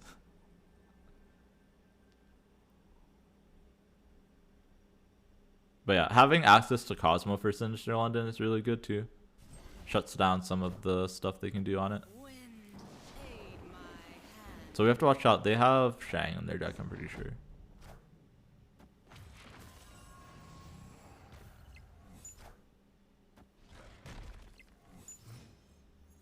Yeah, no drug is really good for us. You can just Dinosaur now, right? Spread out the power. Could also just be like another, it could be like Mystique Korg into like Korg Dinosaur.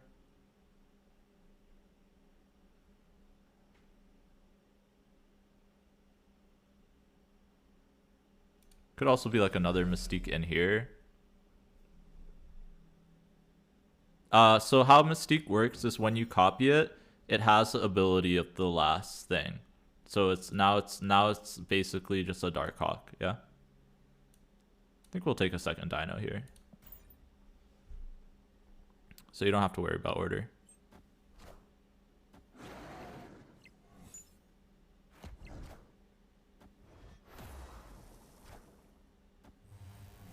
Okay, so we're always winning cloning bats and flooding, so we're just always winning.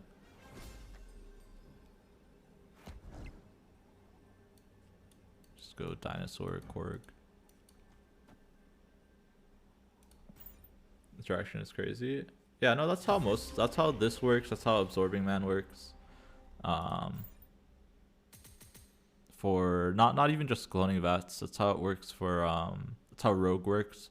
That's how they all work for like Sinister London, that's how they work for Bar Sinister. Yeah. Order does matter for base Mystique. But once you copy the Mystique, it no longer has Mystique's text. It has the text of the card that it copied. If that makes sense.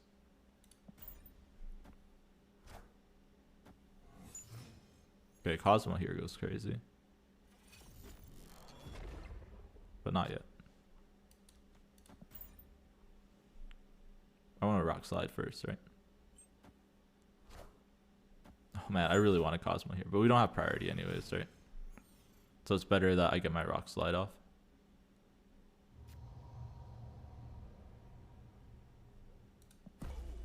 It's kind of a risky snap.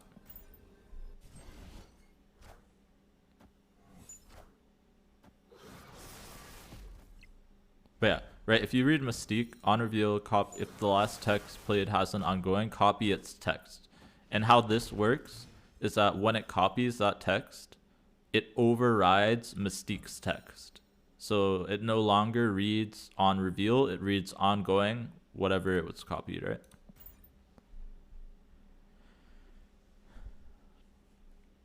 And Rogue follows the same thing. So like if you rogue Sinister London, the second rogue doesn't have Rogue's text anymore. It has whatever Rogue copied. Darkhawk should be big enough here. Darkhawk Mystique. And Absorbing Man works the same way.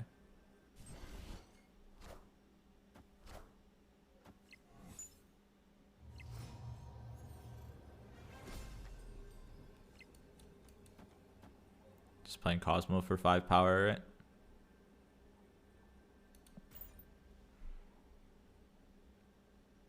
Should be good on Sinister, I think.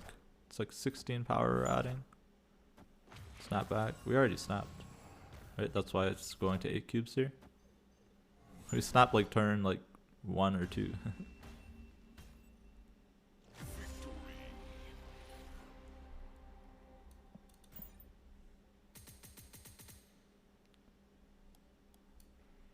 We'll need to do some Quinjet splitting at some point.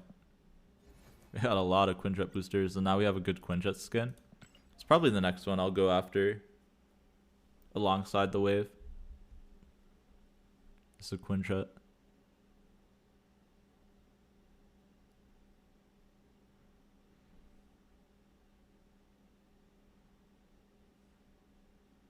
Yeah, because I kind of want a Moon Girl skin first. Make it red border. No, I'm gonna go all the way through. Try and go for gold or inked on it. I think that one is better inked than anything. But this is still a snap, right? We have Rockslide, Darkhawk, and Mystique on Sinister London. It's very hard to beat unless they have like a Sean. Lamentus is not bad for us here, honestly. Yeah, so we're literally going to do the same thing as last game. It's going to be Rockslide, Darkhawk on 5 into Mystique Cosmo.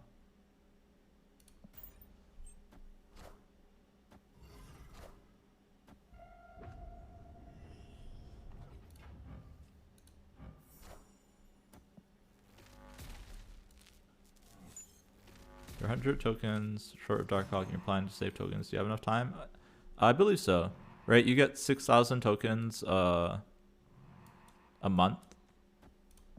And High Evo doesn't come out until end of May. So that's like 2 months from now. So as long as you're not planning on getting anything else, you should be able to buy 2 Series 5s by the time High Evo comes out. Let's do this in the right order. But yeah, 1 tree. Yeah, you should have more than enough time. As long as you're making sure to do your missions and stuff. That's the biggest thing. Right, you just need to keep up on your missions.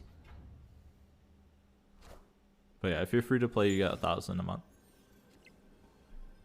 Wait, why are our things so small? Oh, it's Lamentus! Our hawks are tiny.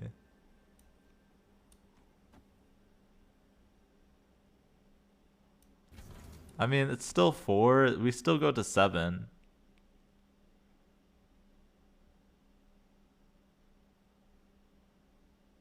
It's gonna go to tiebreaker game. Oh man, we're gonna lose tiebreakers, right? Yeah. Throwing 4 cubes away on tiebreakers.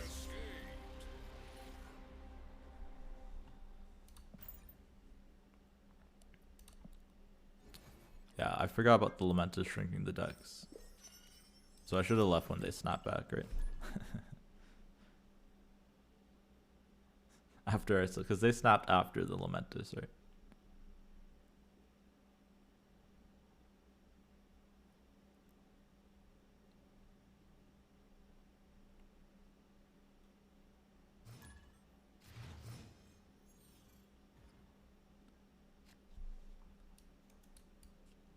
I feel like we haven't seen Zabu in a while. Zabu is very good, right? In this deck. I would enjoy seeing it. Am I playing in Steam? Yeah. But I play on both. But on stream, it's always Steam, right? This way I can stream it.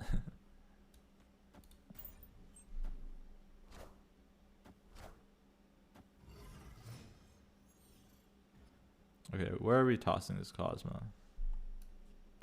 I guess I should have assumed that the unflipped locations are going to be Sinister London, right? So I should have played these on X-Mansion. Minor mistake.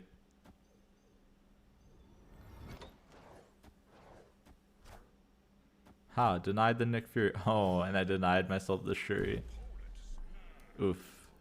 It's fine, we have Rock Slide. Oh man, that Shuri denied kind of hurts. Alright, we need to hit like Darkhawk to have a chance here.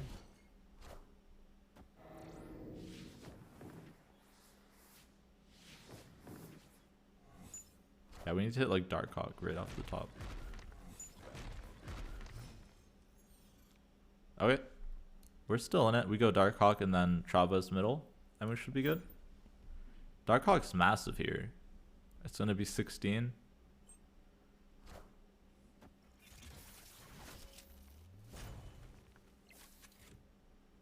So we'll be at 26. Oh. So now they're locked out, right? Because they moved the Nightcrawler. So I can just go Chavez left. We should be good. Oh wait, they didn't move that Nightcrawler. I think we're still good though, right? Because it moves and then it doesn't copy it. Yeah.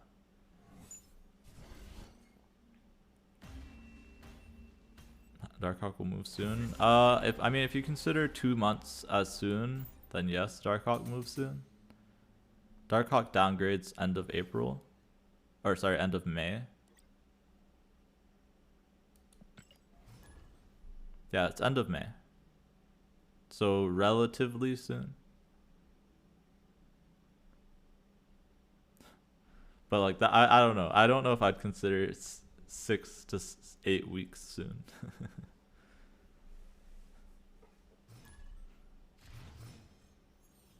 You feel bad you pulled Dazzler, but you also got Shuri and Darkhawk early. Yeah.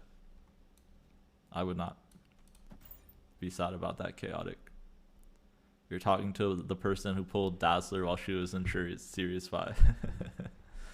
Over both of those cards I would have rather had in Series 5.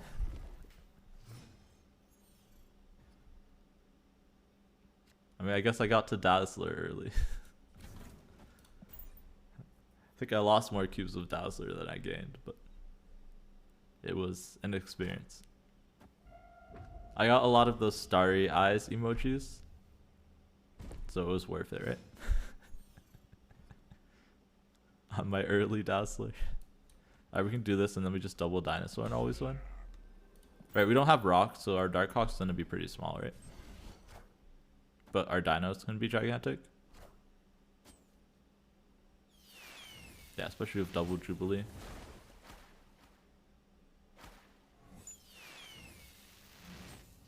Okay, we can Shang the Infinite.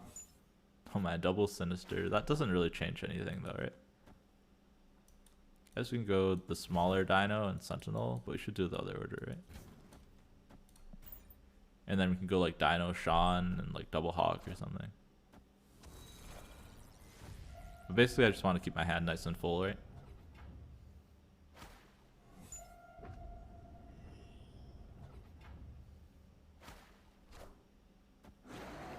Just play 4 dinosaurs. That seems pretty good to me. Just double Sean. Right, because I don't want anything else to fly into that spot. And then we get another Darkhawk over here. Oh, Darkhawk's 2 power. So I guess we take another Sentinel, right? Oh, but you know what? Sean could go middle. I think it's literally just Sean and pass, and then double Dino Sean. So we probably play the more expensive Sean, right? And then we should be good.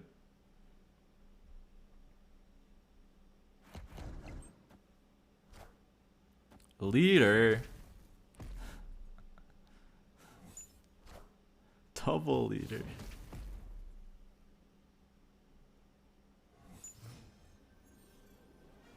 It's always leader. Yep.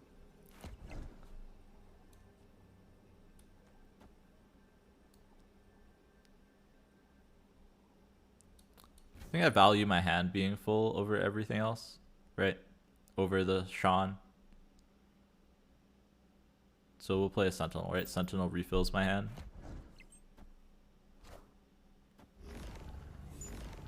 That does stop the Dino from copying. But we're good, right? Yeah, I don't need the Dino mid though, right? I don't think. Because they lock themselves mid, right? They could only play on Sinister or Elysium.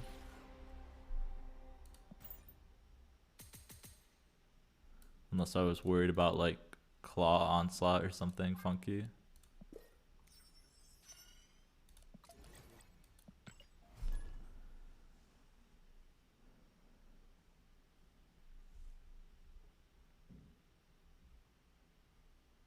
Quinjet Elysium games, yeah.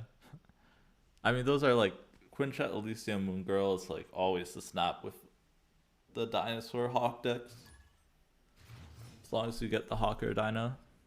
Signature plus discard. Oh yeah, that would be pretty good. Maybe we'll do some discard. Some Modok. Should we run Shuri to optimize this location or Thanos? You can get away with either, right? Because Thanos, you don't really care about it. I'm racially ambiguous. Okay.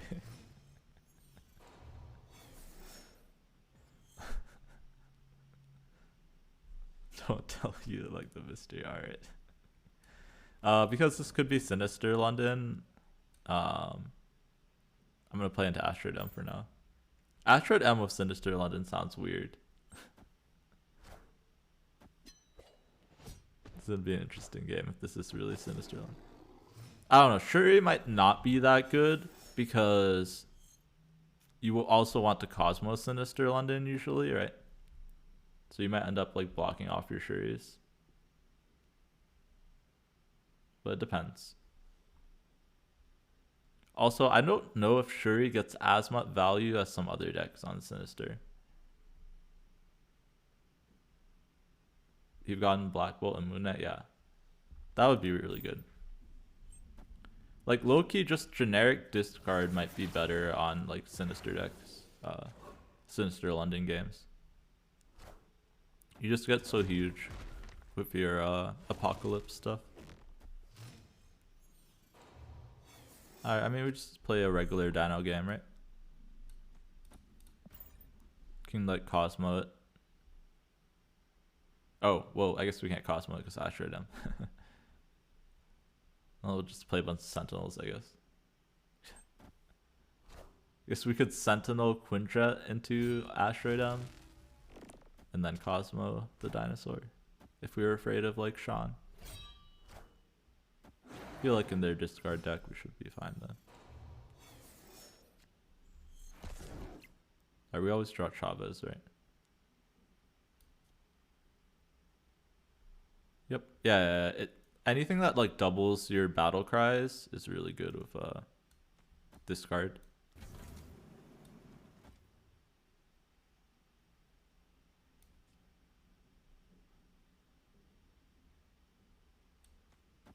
Guess I don't really need to maximize energy anymore, right? So this is good. Just trying to prevent the Moon Girl from bouncing into Asteroid M while keeping my hand nice and big for the dinosaur.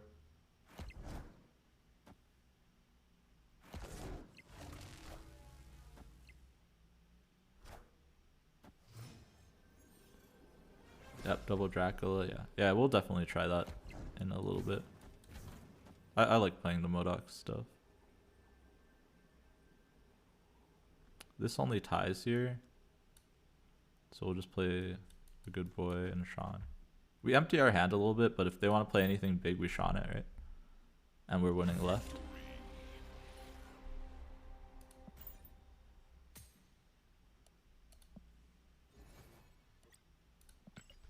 Yeah, we'll give this deck a couple more games. It's very solid in this location. And it lets me play the Cosmo.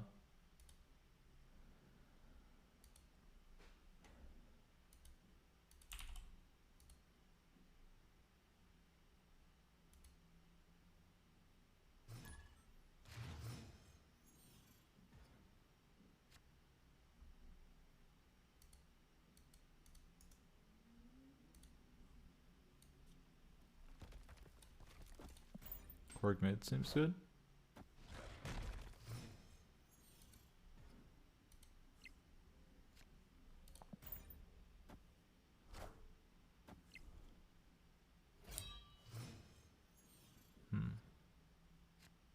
Okay, Sinister is good. I'm like, my hand is really awkward here.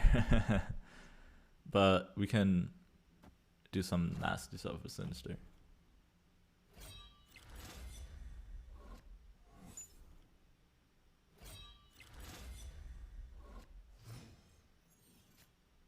Oh man, with Darkhawk, double Darkhawk too, it's always a snap, right?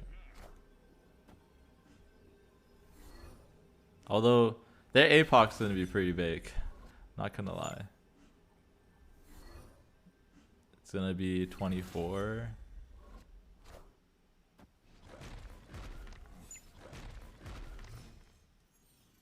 think we should be able to beat it.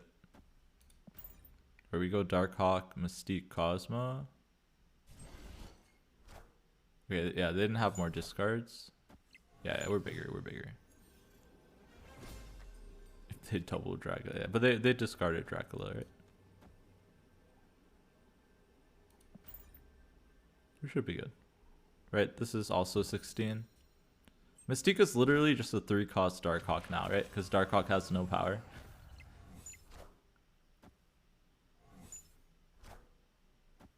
Yeah, they'll win one lane, but yeah, we're good.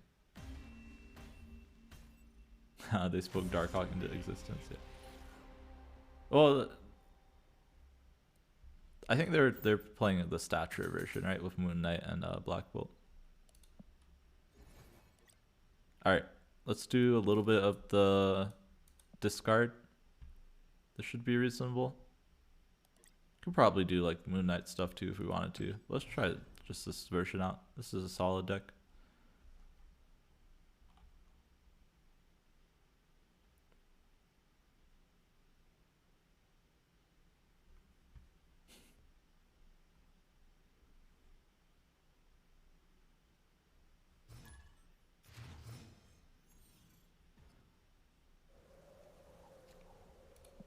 Alright, so we can call in our swarms into a storm. If we get Sinister, that would be nice, right?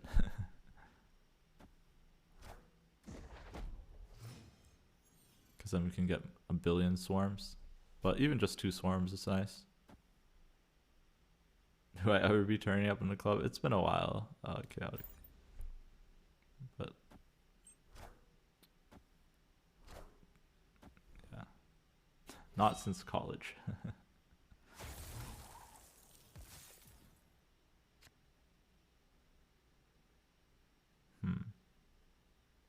I don't, with Modoc, right? I shouldn't worry about storming Sinister London. Just storm Kunlun, I guess. Can Iceman Sinister London? That seems pretty good. Dracula's good in Jotunheim. Oh man, they're Goblin, I guess. Goblin is also good in Jotunheim.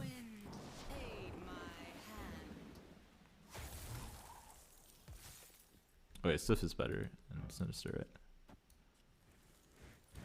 right? Iceman here. I want to leave myself space in case they have a big goblin. To focus on the money for weekly. It's okay.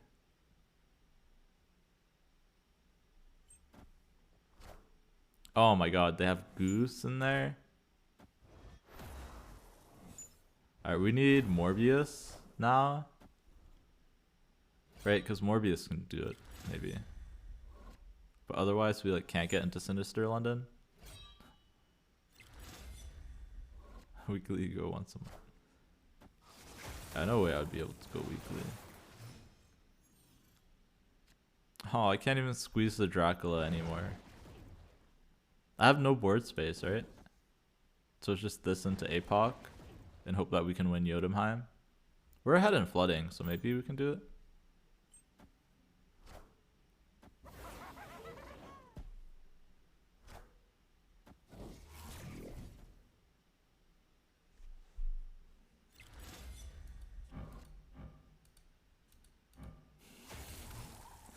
Goblins. Like, goblins are probably nutty with the location, right? Like some sort of clog deck with like Goblin Titania and Debris. Their coworkers go 3 to 4 times. It's kind of nuts. I know people in college that would party like every day except for like Tuesday, Wednesday. Or I guess Monday, Tuesday.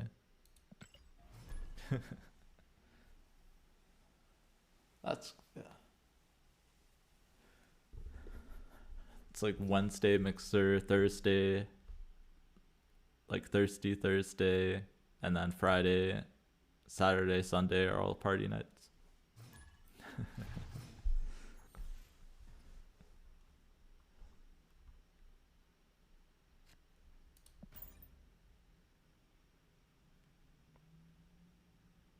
You didn't go out that much when you're getting paid. Oh, they're all young. Yeah, they're all your age, right? Although I'll be honest, oh man. Although you should know that maybe you don't want to know that one of the people that did that, I believe, had to like stop drinking for a semester because like their liver was failing or something like that. I do not know what that is they don't really want to know what that is.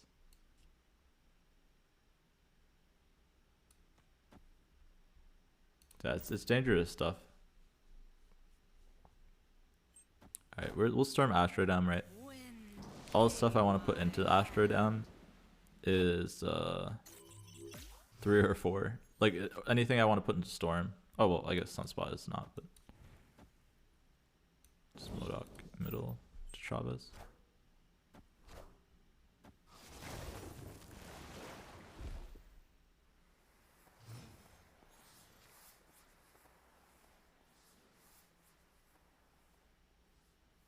How many discards do we have? 0. So Morb is just 0, right? So I might as well just play Modoc and play into Chavez left.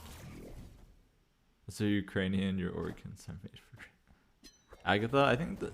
Oh yeah, it's probably this Agatha, right? That's a good call.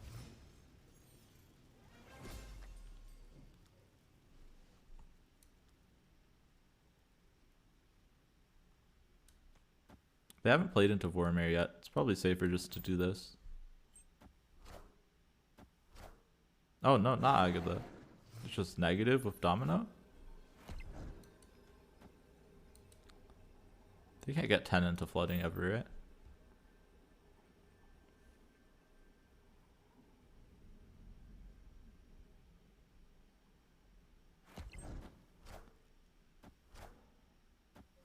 Oh man, wait, can they get enough to flooding? Maybe I should have passed more. No, okay, Sunspot. Alright, we're good. Yeah, finding a balance for sure is important. And also, it does depend on your, like, genetics a lot too. That kind of stuff. So if you're Ukrainian, you're fine. Any kind of Eastern European, you're probably good.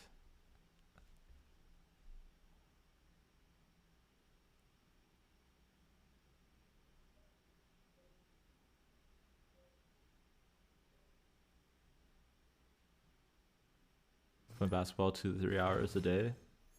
Yeah, that definitely helps for sure. 2 to 3 hours a day is like, man, I like basketball, but I don't know if I could play it that much every day.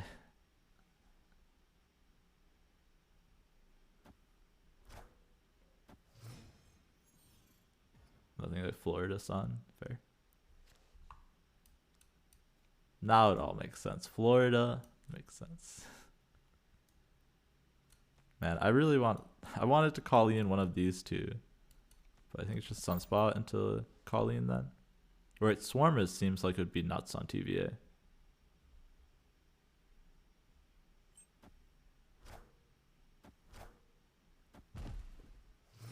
Florida man, the same as the news.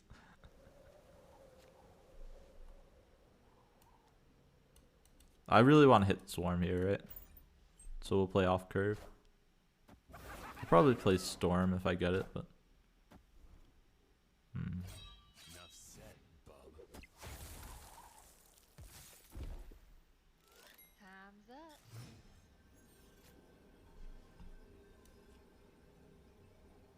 This ties over here. Maybe we can win some sort of tiebreaker.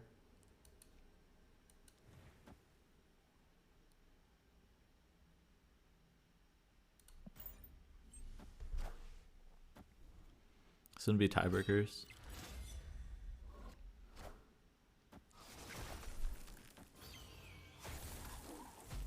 We're up 8, they're up 9. Oh, veg.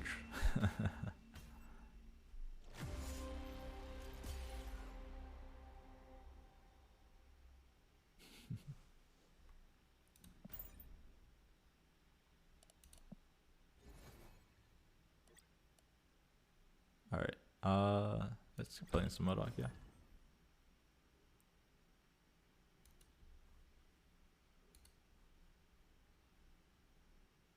I need more of a banger, come on. Let's do this into this. This seems good.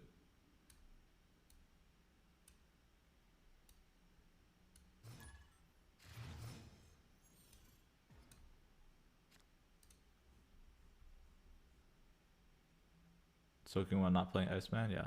That was the thought for sure. I could have also just played Iceman into Jotunheim. That would have been just as good. I didn't really think about Warpath as something that I should play around. I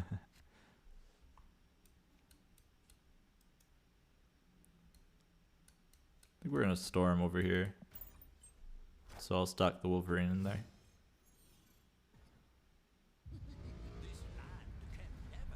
Correct choice. We got an Odin. Probably one of the worst things to get. Never really playing Odin. Should buff discard. Discard is pretty strong. I think people don't use it for a similar reason that you don't see Shuri played. And that it's kind of face up and boring. Yeah. Right, your opponent always knows your output. So a lot of times they can just put it into 50-50.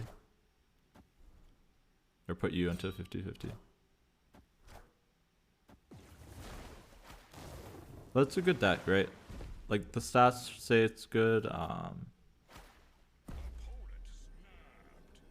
Yeah, it's definitely viable for the climb.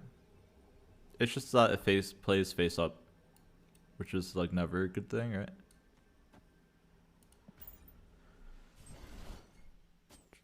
Oh man, Jubilee. I mean, we can win mid.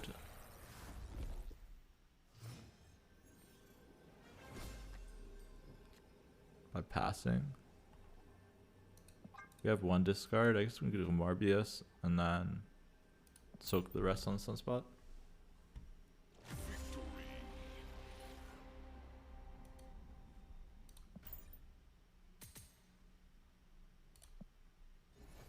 You have success with Plat Diamond.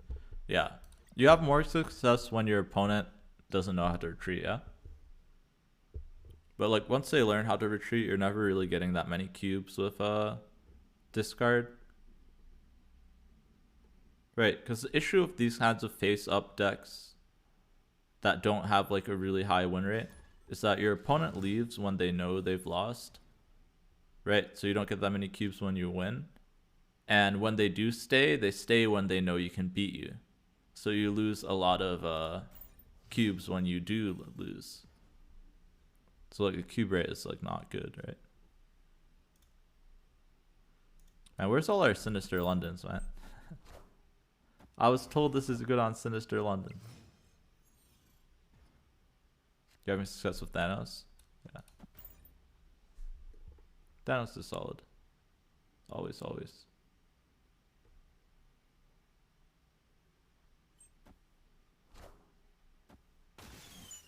You stopped seeing them after you said that. Fair, fair.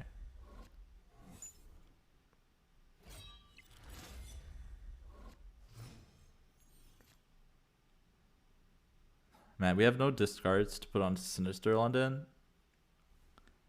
But they have Prio, so storming it seems bad, right? So it's just double Iceman them and maybe storm middle. And then hope we draw a MODOK.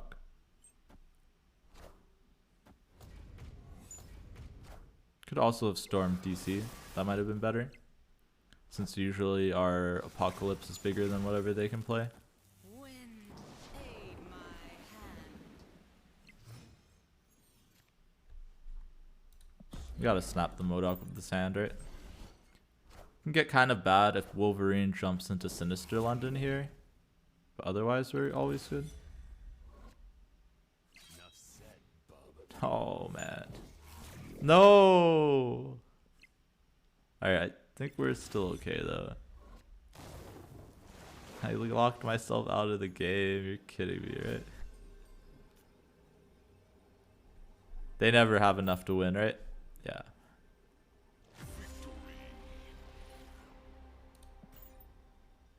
Okay, I see the ads just started, so I'm just gonna take a quick break to have a snack while I let it run for the last minute and a half, or however long it has left. I think it just started. Oh, finish for you? Wait, what? Oh, my bad, then. I thought that game would finish before the ads would run. It tells me they're still going. Oh wait, no, they are done. What? I'm so confused, man. Okay, yeah, they're done, they're done. My bad, my bad. Because I looked at the time before the game and I'm like, no game goes over 6 minutes, so maybe it ran early? That's weird. Okay, huh. I'll try and keep a better eye on it. I swear I started the game with 6 minutes before it would run.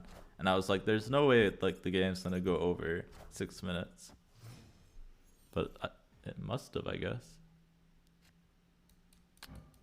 Man, I swear we've seen like as much Icebox as Sinister London today.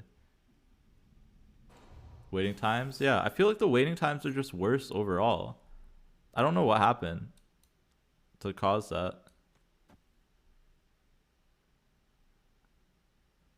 I will storm here and then we'll play Wolverine Colleen. started getting sinister again. Yeah. I mean, it's only 50%, so it's not that likely, right? Aid my hand. But I swear we've been seeing Icebox like so much today.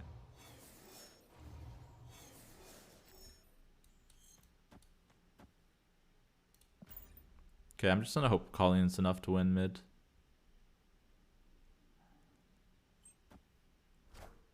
Oh. Well, Morb was never winning mid anyway, so.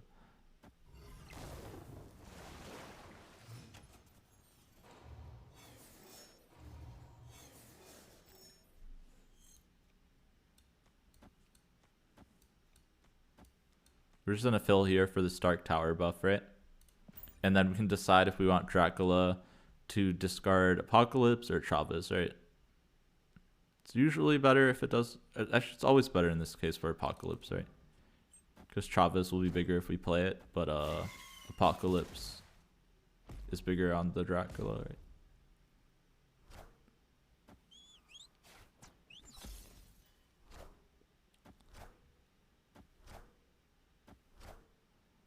All systems go. Yeah. So it's always better to play Chavez here. Oh.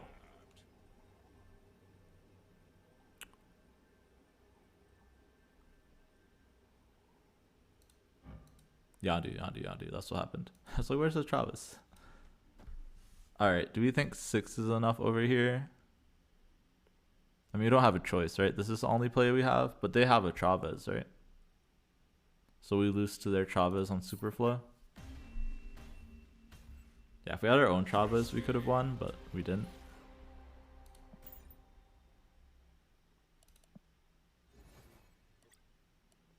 Alright, we'll do one more game of this.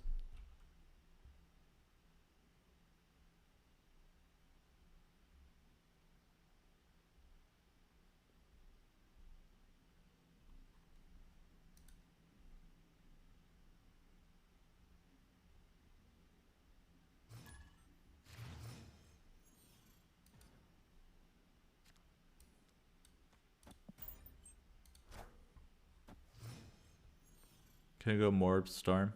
Pretty strong thing to do. We'll play it into expansion, right? With hot locations, generally they're gonna be an unknown, right?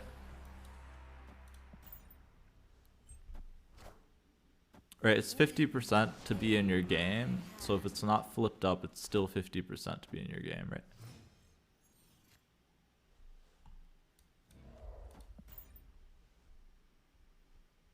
You figured out how to play no without Galactus.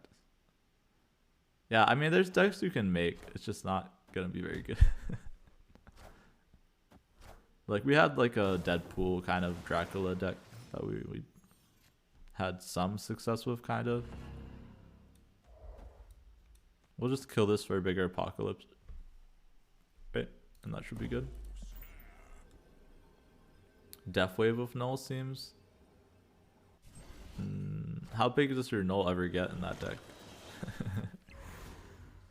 I feel like it doesn't get that big. Because you kill, what, squirrels usually, or your Hood, or your Iceman. I'd rather just run a Chavez in my Death Wave, I think. It's probably bigger. Yeah, because you just care about the size, right?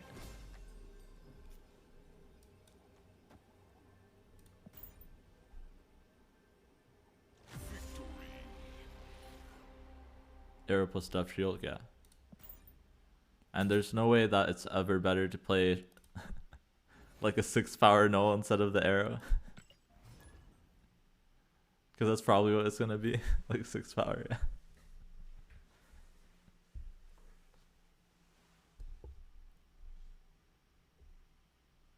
Oh, Arrow, yeah, Arrow's good. Arrow's good in any wave deck. It's also good in decks where you want to play it on 5. So I feel like it still has a place in Clog.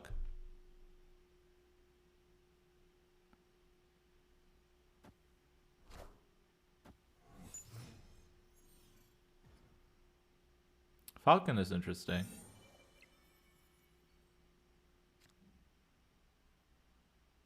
Yeah, I mean, you have the Death Wave stuff, right? And that's probably what's carrying that deck. If I were to guess. Not the Null Beast bounce stuff. Yeah, Misery Business is great. We got a Yellow Jacket. This is good to discard from Modok, so we won't play it out right until we see if we have a Modok. Yeah, Yondu is good too. That's true. It's weird the amount of viewers I have. Wait, why is it weird? But yeah, thank you for the compliments. Pretty happy with the amount of viewers I have. Yeah, I'm very new, so that's generally why view count's pretty low. You're scared. At each day you see more and more bots. Yeah, I don't know what's going on this season. Get wrecked. I'm gonna be honest. I feel like queue times are longer, but there's more bots. Although apparently queue times are longer across the board, even for like non-bot MMR people.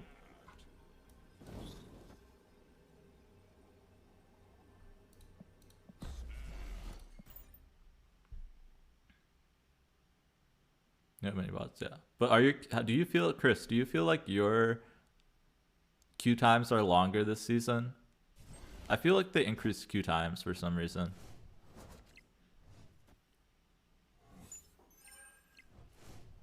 I don't know if it's just me.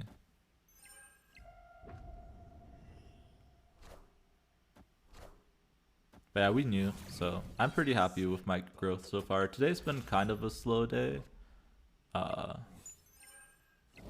Not really sure why, but not really a big deal. Still got a decent amount of you guys in here watching me Modok people. Weekends are weird. Usually I do better on weekends, so that's why it's kind of surprising. But I think usually I stream later on weekends. Today I streamed kind of early, so maybe that's an impact. You just hit 95 with Modok? Nice. Yeah, Modok's very good with this location. Like, your output is just insane. If you can like get your Modok off and your discards off on the Sinister London. But yeah, we'll see. I'm slowly improving the stream. I really want to improve the overlay stuff. It's just tough to find time to like I also wanted to do the YouTube stuff, so that's what I was focusing on this week, trying to get like a video editor, set up the channel, all that. And I'm still working full time, right? So this week was also crazy busy on my job. So, and I want to make sure, right, that I put the time into stream more than anything. So finding this balance is kind of hard. Also, like, what are these locations, man? Remember week ago you told me you were 100 tokens from Galactus. I do feel like, yeah, someone told me, so that was probably, yeah. Why? What happened? Okay, Modok here is still good, right? We should win Cosmos and any kind of tiebreaker. You're just trying to support? No, I appreciate it, Reigns. Sorry if I made it seem like I didn't. I'm a little bit tired today, if you can notice. We probably won't go super long today.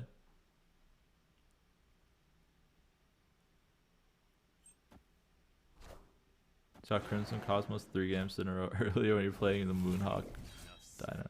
Yeah, you just gotta like. I feel like sometimes you have to not play Zabu in those situations. Chaotic. Where you have Cosmos.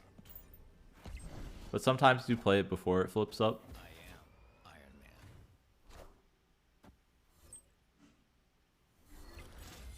Should I help you build a list when you got him? Oh man, we barely beat the Iron Man. Nice. You got Electro Null. Nice, Mr. Bum Shakalaka. Yeah, Infinite of Galactus is definitely a challenge sometimes.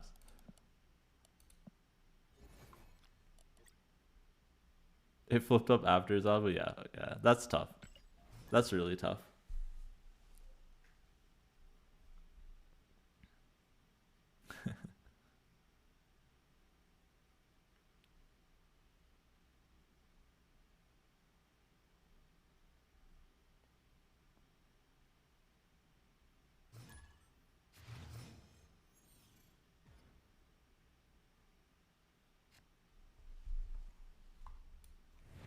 feel like usually it's better to Iceman later, right? To hit their bigger cards. Right, it's more impactful to the 4 or 5 cost than it is to hit something smaller. Okay, well, Elysium, it basically doesn't matter, but... Elysium means Iceman bad.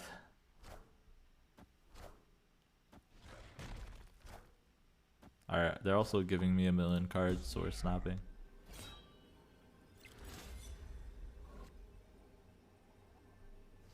So interesting with this set of locations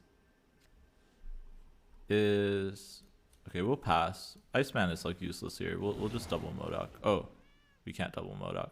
Okay, we're double Iceman. Right here in this space, Snow Guard, only the Hawk is useful, right? The ignore all locations. But the Hawk is pretty good here, right? You could ignore the Oscorp. You could ignore the Sinister London from your opponent. We're gonna restorm here so that we can Modok middle. Yo, thank you for the follow, MS. Welcome, welcome. Are they Cerebro? Oh, you know, Cerebro's probably pretty good on this location too, right? Okay, they're not Cerebro, but maybe we'll try some Cerebro next. Some Cerebro too. I haven't played that deck in like forever.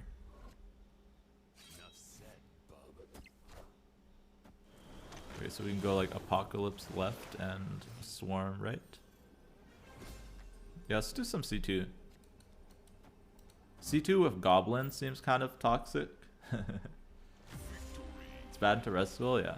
True, true. We'll just pray we don't hit that Shuri guy. Alright, let's do some C2 guys, yeah?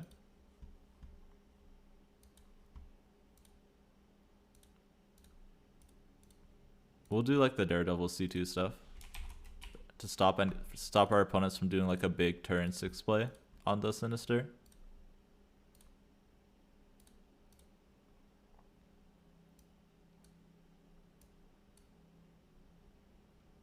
Yeah, I like the Daredevil Hobgoblin stuff.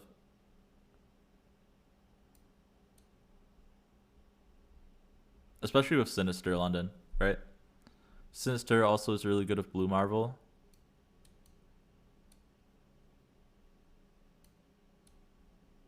Goose with Hobgoblin is probably not very good, right?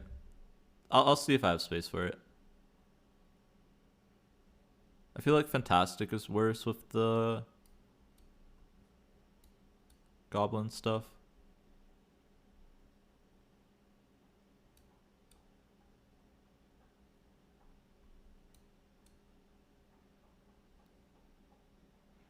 I'm missing one card. Oh yeah. The Marvel, here it is.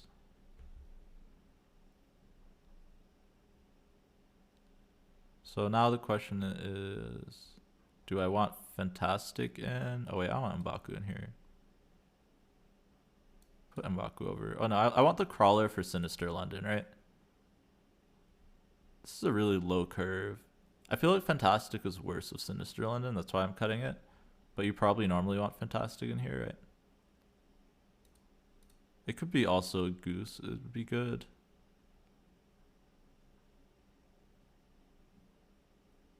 Goose is just generically good, right? Let's put Goose in.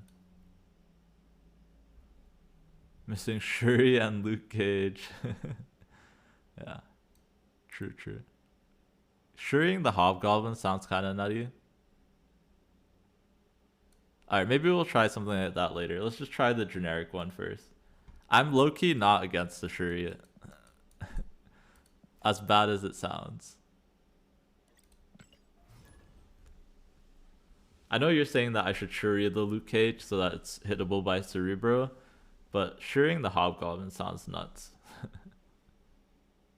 Double Shuri and then Hobgoblin on the Sinister London. You went against a Shuri C2 player. Lockjaw is looking good. Yeah, Lockjaw could be good. I feel like it's worse with the Sinister London. So I'm trying to build for the Sinister London here, yeah? I'm gonna storm negative zone.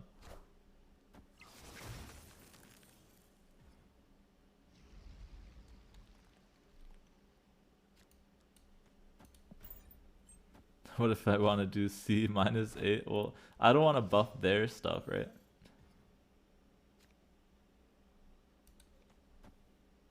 Okay, so we can do Nightcrawler stuff. If we hit either Cerebro or Blue Marble, we're in a good spot with the Sinister London. Is it Dan hip Jeff? Yeah. Read my hand. Because we can hit Blue Marble, I don't want to goose here, right? It's kind of risky.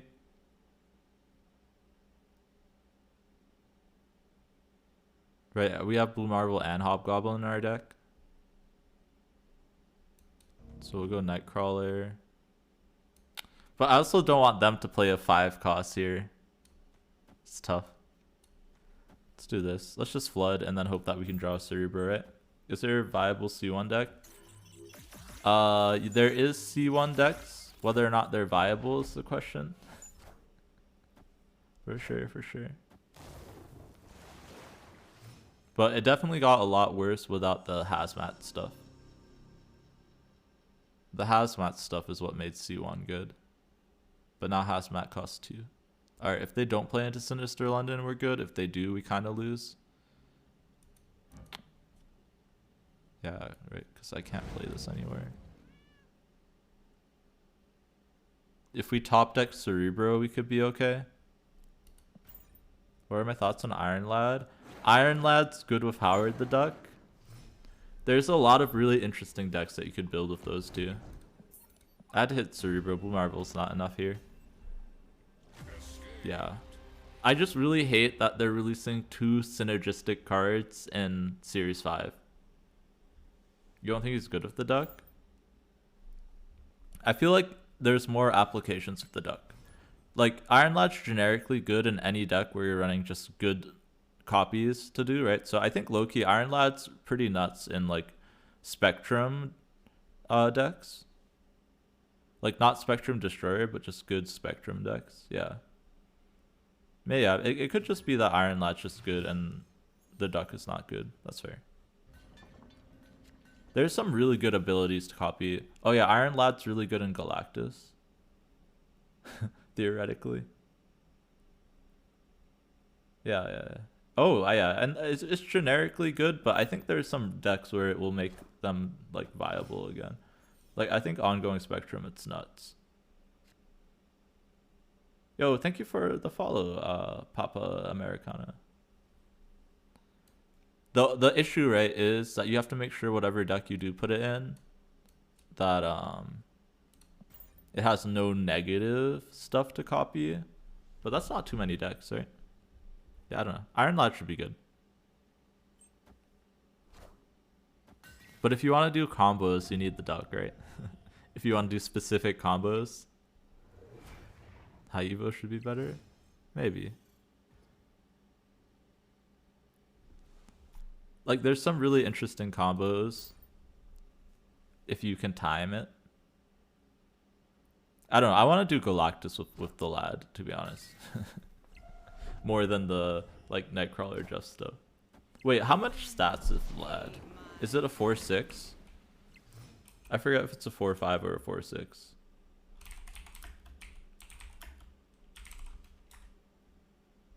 Oh, it doesn't say. It's 4-6? Oh, okay. Yeah, then it's really good, right?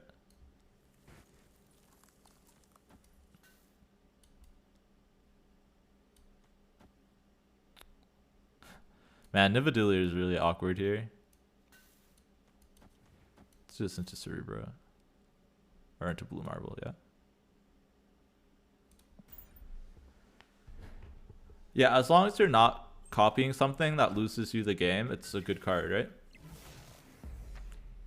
Wait, yeah, that's actually nuts, right? What does card do? It copies the text of the card on top of your deck, Mr. Bunk.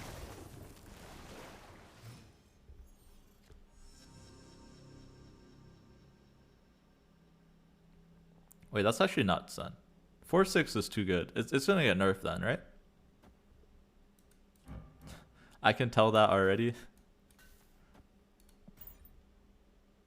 Didn't have Storm in my starting hand? Yeah, Storm is here. I stormed the other location that ruined my Cerebro.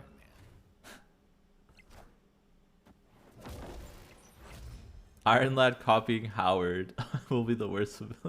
Oh, that is true. Okay, drawing M'Baku saves us here. Right now we can play the Cerebro. I don't know. They could beat us here. Maybe I was supposed to goose last turn.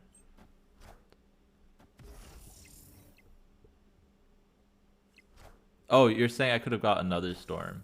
That's a good point. Yeah, I could have got another Storm. Yeah, I didn't think about that. I was too busy thinking about Howard. Howard, Zabutu, Iron Lad, copying Galactus. Yeah. Well, like, look at the Galactus deck, right? Here's why I'm thinking about it in Galactus. Like, not in my Galactus, but in, like, your general Galactus decks, right? You're running Electro, you're running Psylocke, you're running Wave, you're running Galactus Null, Doc Ock. Those are all really good hits. Even Kang is a reasonable hit. Like, Kang's a bad hit. You probably have to cut Kang. But, like, you could put some really interesting stuff there. I don't know.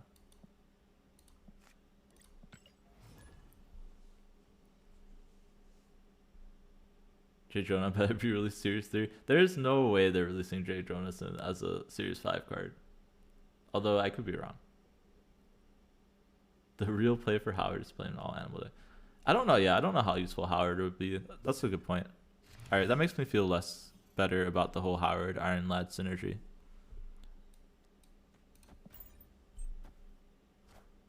Howard is kind of bad.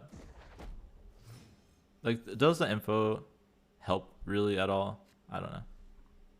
Not really, right?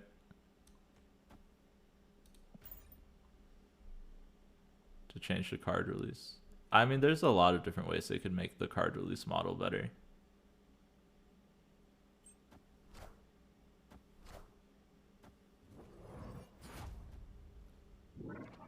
Yeah, he sounds good on paper, but might be terrible, yeah. I think it is terrible. Not the more we talk about it, the more I'm like, Iron Lad is bad. The more we've talked about it, the more I've disliked the card. Man, I don't want to goose the Hobgoblin. This is the awkward part about the goose. So we'll just Cerebro. Alright, I think you guys have convinced me that I'm definitely not going to buy the duck. Because, like, what other applications for the duck is there outside of, like, the Iron Lad, which isn't even that good? None, right?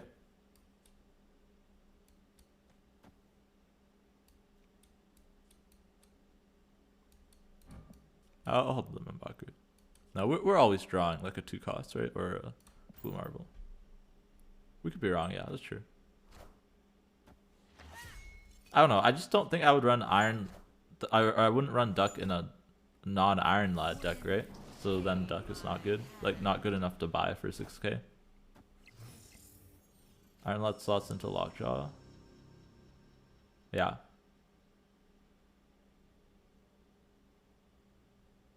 Yeah, no, that sounds really good, Get Rex.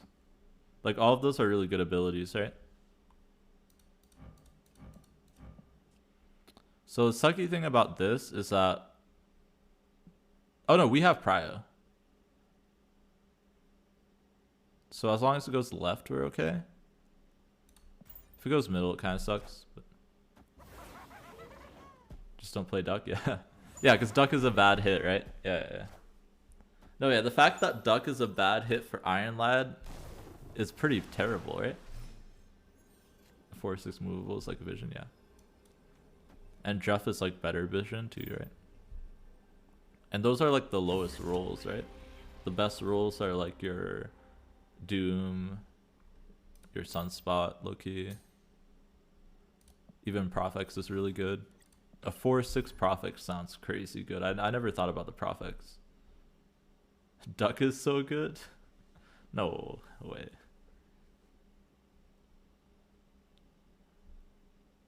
It's an upgrade to C2. Jeff isn't Vision, he's Nightcrawler. Jeff is better than Nightcrawler by far. Nightcrawler sucks because it's a 1-drop, right? Jeff is not a one drop. Literally the reason Nightcrawler sucks is because he's a one drop, so he dies to Killmonger.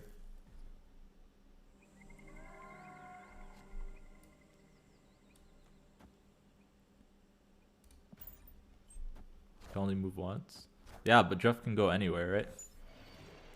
You're never moving Jeff multiple times, I don't think. It would be better if you could, for sure, but... I'm playing the Brutes here is awful.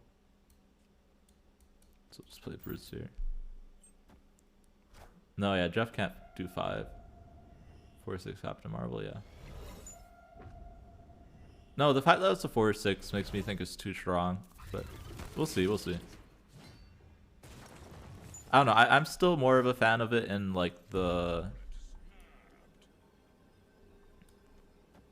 ongoing shell a little bit. But yeah, that also sounds very good. Like the Iron Lad in an ongoing deck sounds like it could make those decks viable again.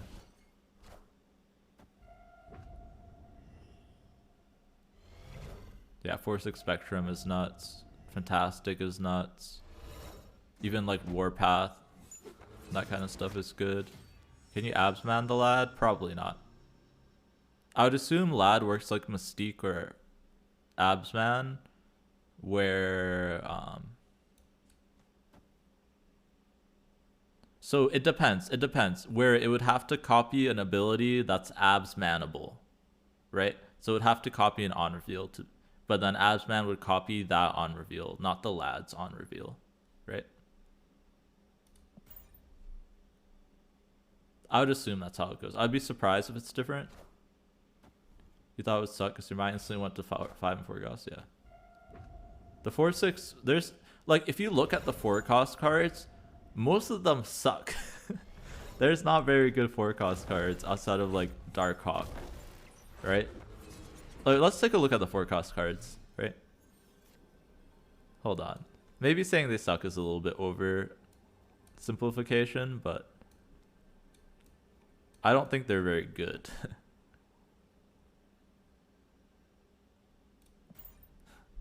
Sucking is probably saying too much, but let's take a look at the 4 cost cards.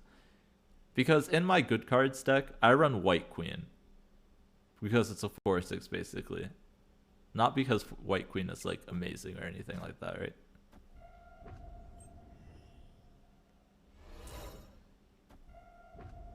Alright, we'll take a look at 4 cost cards here. One thing to also think about, it's reduced by Zabu, right? So it slots into a Zabu deck with Darkhawk and that kind of stuff. That also seems very good and very strong. So it can copy Rock Slide, Darkhawk. Could even run it in like the Dino list that I was literally running just now. Wait, that seems... Wait. Okay, we're getting Iron Lad. There's too many good things that you can run it in. But yeah, let's take a quick look at 4 costs, right?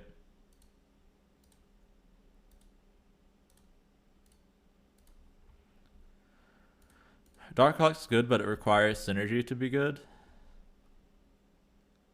It's even a good 4 cost. Let's look at power. It's in by power. Crossbones bad, Atuma bad, Sentry Typhoid bad, Thing bad, White Queen's okay.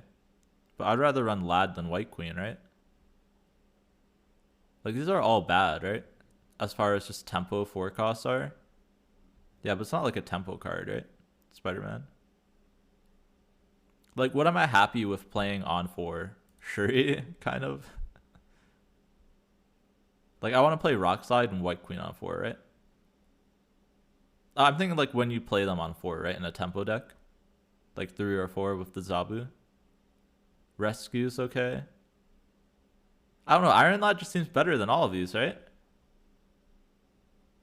Jessica.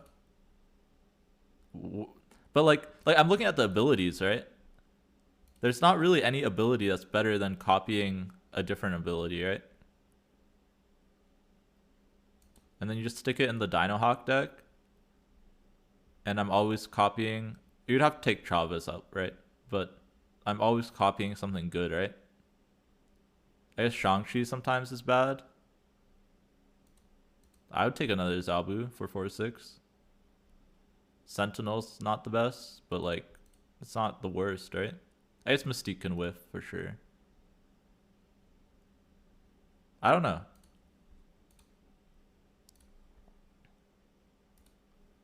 Shauna is the best.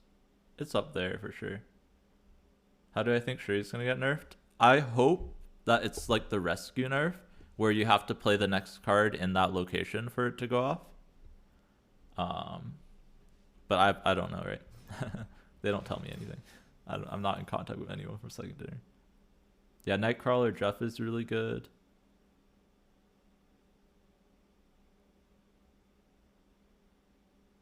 On the next turn only or not? What do you mean by next turn only or not? Wait, does Iron Lad only copy it for one turn? It copies it forever, right?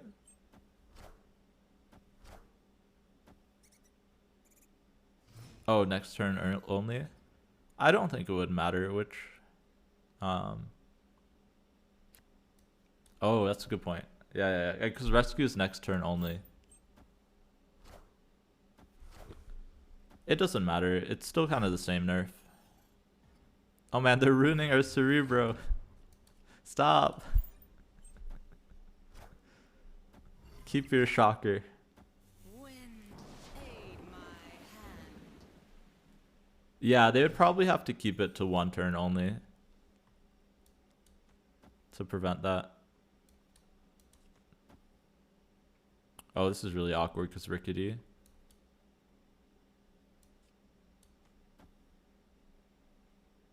Go Cerebro Sinister here in the vault.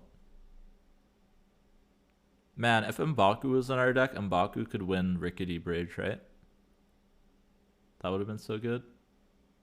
Because it pops up at the end of the game, right? Not at the end of the turn. Yeah, I don't think we have enough here. If we also go to 16, I guess it depends what they play into vault.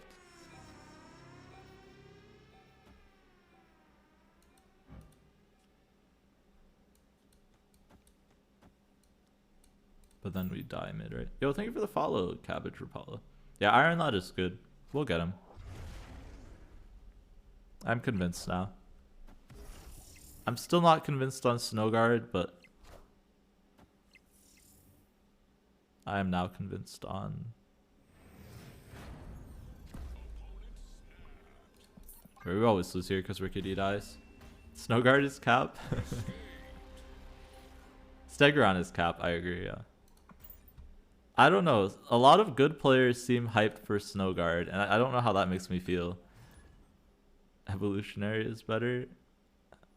I mean, maybe, but like that doesn't mean Iron Lad is not good. Lambie is really into Snowguard, and so is Dara. Lambie likes Snowguard a lot. As a one-cost like location control card. Snowguard is better than Stegron? Oh, for sure. Stegron looks like... It's just a different Polaris. Like, it's gonna be fine, but no way it's worth that many tokens. Wait, Darius said Snowguard's Quicksilver level unplayable? Really? Alright, this guy's changing his mind every stream then. I swear I heard him say he was excited for Snowguard. Earlier today, yeah, so I didn't see him earlier today. Literally the last stream I watched of Dara, he was excited for Snowguard. But I know for sure Lambie said that he's excited for Snowguard. Man, I also want a Hobgoblin here. Man, Goose of the Hobgoblin feels awkward. Snowguard trash? That's definitely not true. Snowguard being a one-cost location control tool means at worst it's like a Scarlet Witch. If it only had the Hawk? Whoa, that's a hot take. Get wrecked. I think the Bear is better. Bear is way better than Hawk. Hawk is like what you never want to hit. Hawk is next turn cancel. Yeah, it's a next turn cancel though, right? So it's not good. Bears immediately. So you can actually do like combo stuff with Bear. It's a reactivation, yeah. If you look at like the locations, reactivating stuff is way better than deactivating, right?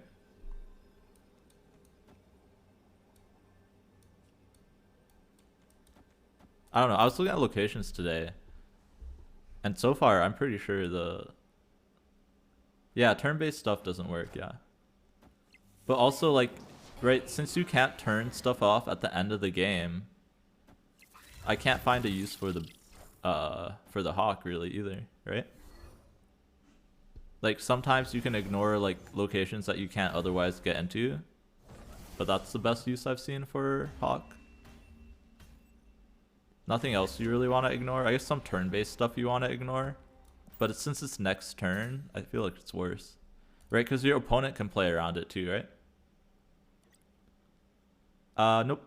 They confirm that they don't stay off till the end.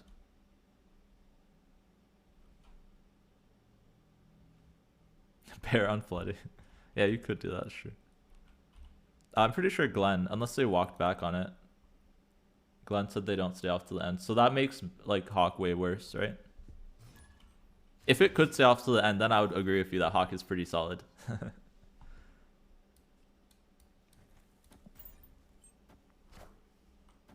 Yeah, it would flood an extra turn, yeah.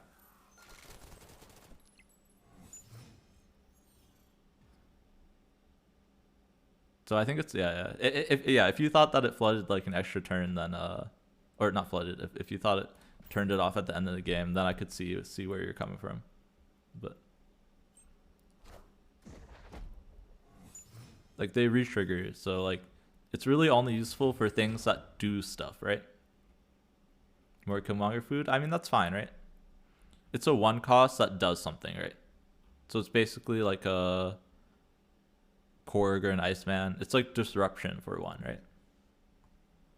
It cancels the flooding lane. No, we're talking about Bear, not Hawk. Huang. Bear reactivates flooding, right? So it would extend the next turn to next turn, but you'd never want to do that, right? What good targets does Bear have? Not many, but I feel like it's more than Hawk. Stuff like Sakaar, Triskelion. I feel like it's more useful to disrupt your opponent's plays, is what I've figured, than like make your own plays better. Let's see. Like here, yeah, this board only what you call it would be good.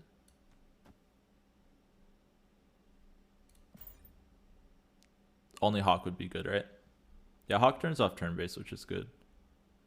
I feel like restricted zones is not that useful because your opponent can also play into it. Yeah, I agree. The 50-50 aspect is awful. So it might not even be useful.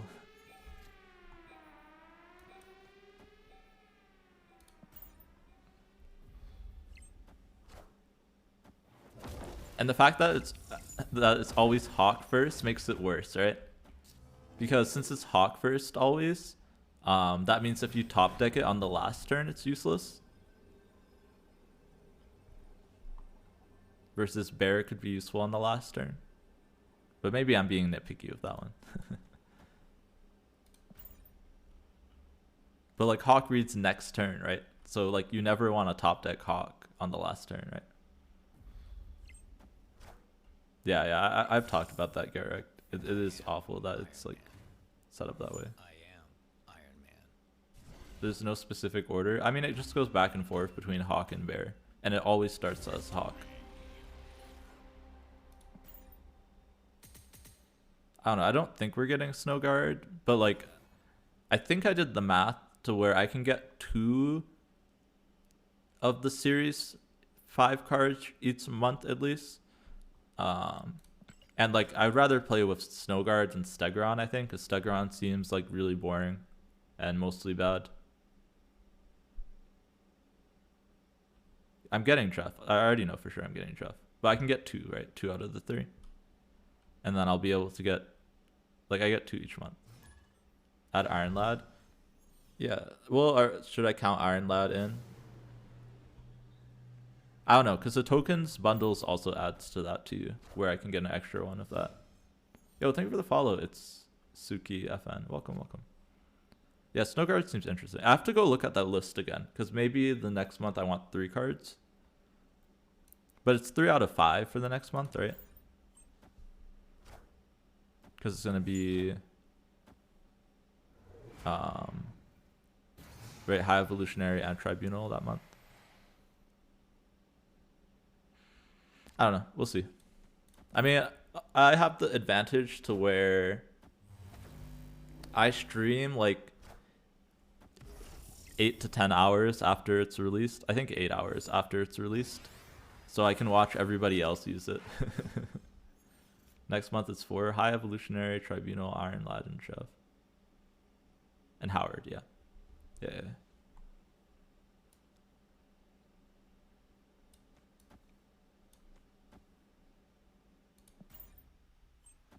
Yeah, so I do want 3 of those. But I should be able to get 3 if there's an extra week that month. Anyways. But I'll have to do the math again. That's true, that's true. It depends on what bundles they release.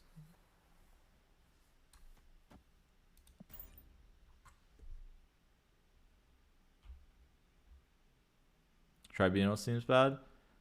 I've been pretty hyped for Tribunal, but yeah, it does seem bad. The current like power level of it seems really weak. But like I've been theory crafting Tribunal decks for so long because I thought it was gonna come out soon. Wait, it's ongoing now? Wait, what is the actual text now? I didn't realize they changed it.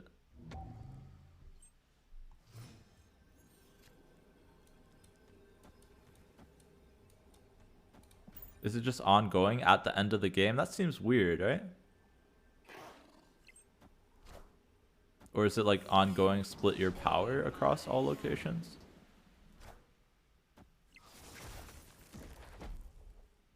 Oh, wait, did they change that? Oh no, come on, man. Mbaku. Yeah, wait, if they change the Iron Man interaction, then it's not usable, right? Ongoing, split your total power evenly across all locations. Well, you can't Enchantress it, right? It's still 6/4. It's a 6/4, right? But yeah, that makes me think they might have changed the Iron Man. But if they change the Iron Man interaction, it's so bad, right? Oh, bruh.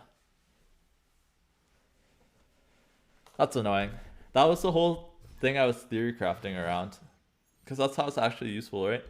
With the Iron Man doubling. I was like, that was a card that would help the ongoing destroyer, which is like my favorite.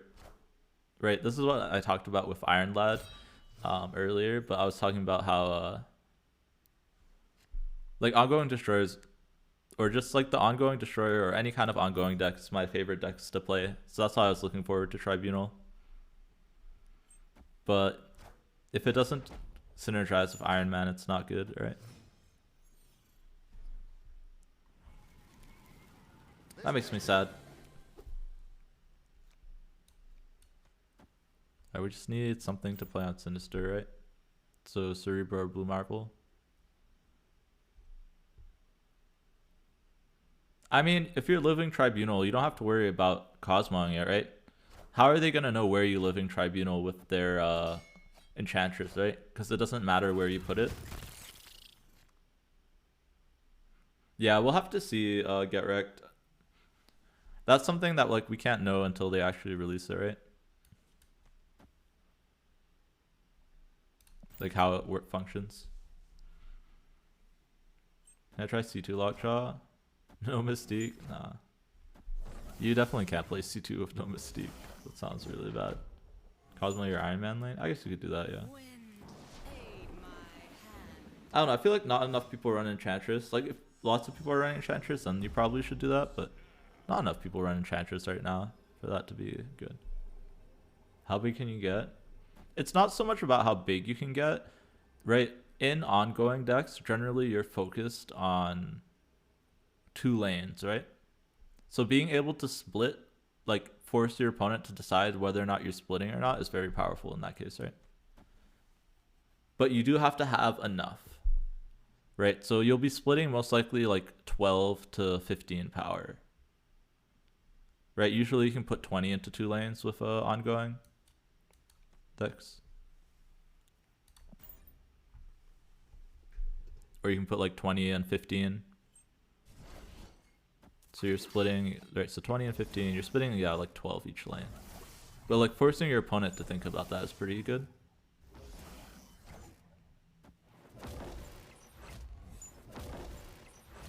If Iron Man doubles it, yeah, it's very niche still. But like, it's playable if Iron Man doubles it. At least in that Iron Man lane, you'll get 24. It's very much not playable the other way.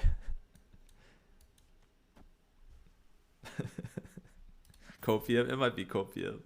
But with Iron Lad get wrecked, ongoing can come back. You're killing it with Thanos ongoing? Yeah. That would also be very good with this location. Iron Lad will be good in that deck, but like it's just better probably in like the Dino deck and Control. You might buy it, yeah. That would be a fun one to buy. Like Iron Lad's definitely a fun one to buy because it can go into so many decks, right? I think that's what makes Series 5 cards like the most value, if you can play it in a bunch of different decks.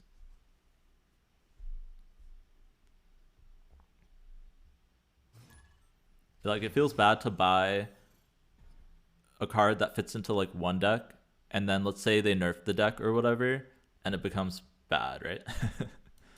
Then all of a sudden you can't play your Series 5 card. Yeah, that's why I like High Evolutionary too. That's true.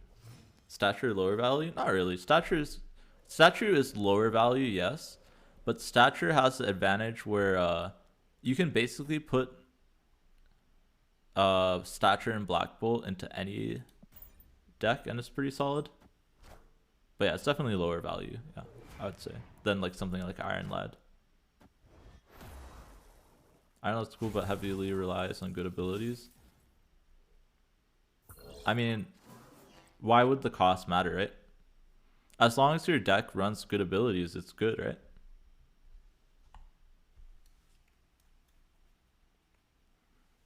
And most decks run cards with good abilities. The cost of the card doesn't matter, right? Unless I'm missing something.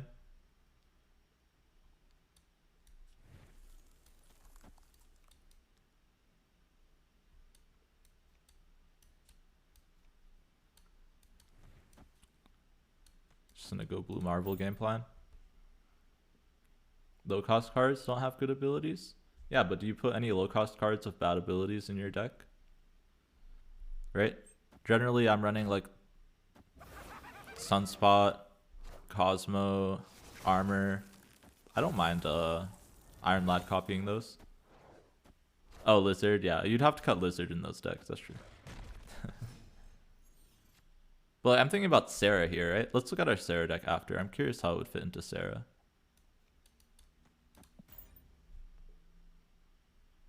It's a 4/6 Swangman.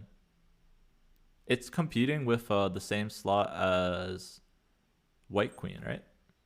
Friendly neighborhood Spider-Man here. I run White Queen in a lot of good card lists, right? Yo, what's up, Pog Champion? Welcome, welcome. We're discussing Iron Lad right now.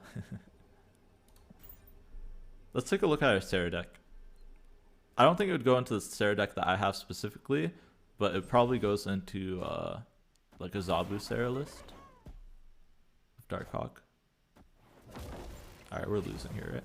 Even if we get Mystique.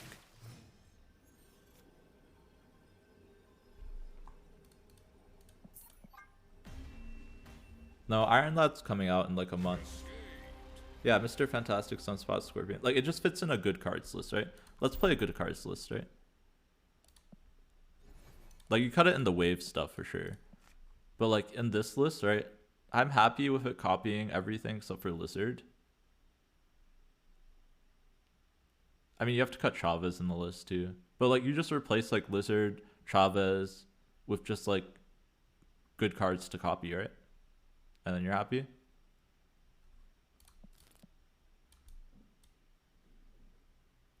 Yeah, 4-6 is a good stat line. So as long as you're putting a positive ability on it, it's a good.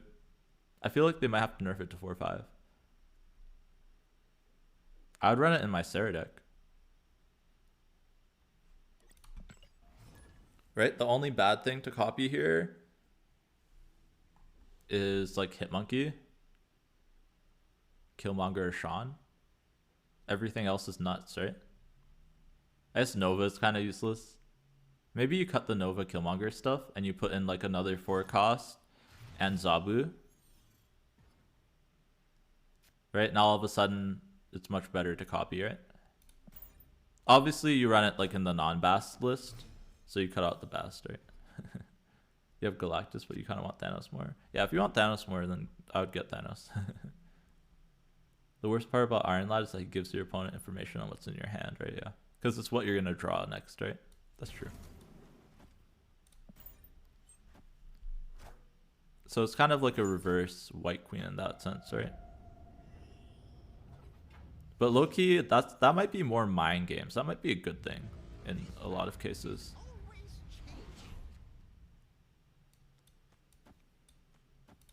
Now your opponent has to play around that card always.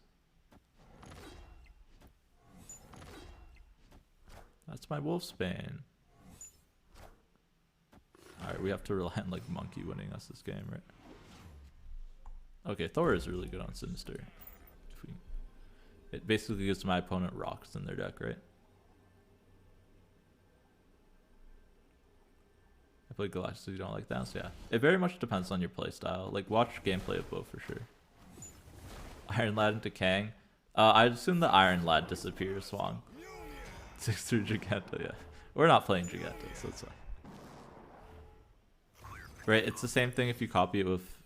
I think it's the same thing if you do any kind of effect that copies them. I don't know. I forget how you do it exactly currently. Oh, Morph. Morph is how you can currently do it, right? Advan disappear, yeah. Yeah, if you play Kang to Cosmo, okay.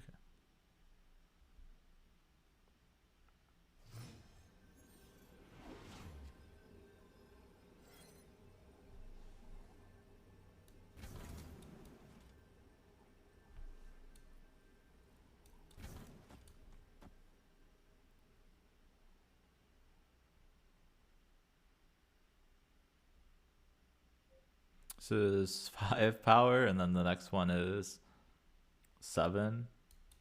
Seems bad. Yeah, everyone tested it. I didn't test it.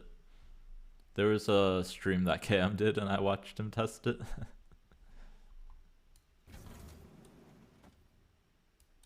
This is better, right?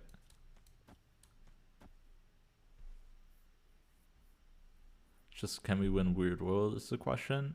We got 12 there. We also have a Goose there. So maybe. Oh yeah, they can't even play. Nice. They're just blocked out by the Goose because they're a deck with high cost cards. They must have drawn our Sean too, right? And we also gave them 2 Mjolnirs, so they could have drawn the Mjolnirs.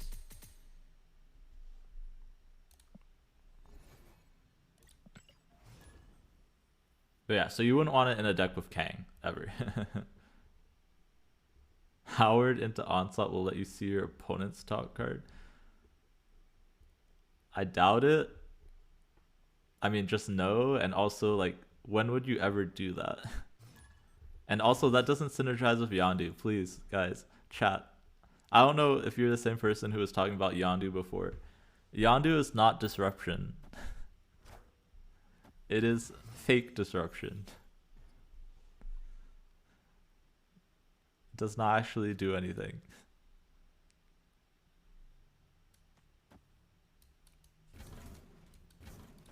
I don't know if you need me to re-explain it, but there's no difference between Yonduing and your opponent just not drawing that card, right? It's only disruption in Adam Warlock decks. True.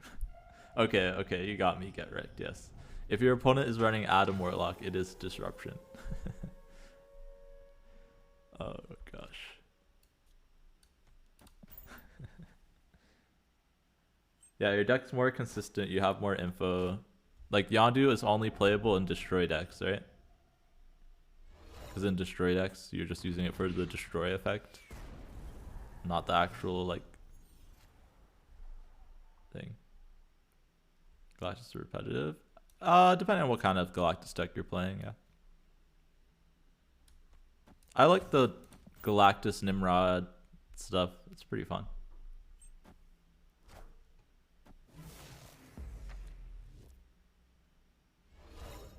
We'll do Galactus with Iron Lad too for the consistency. It just sounds too much fun. We'll also do Thanos Iron Lad. Iron Lad copies the text of the top card of your deck, and it's a 4/6.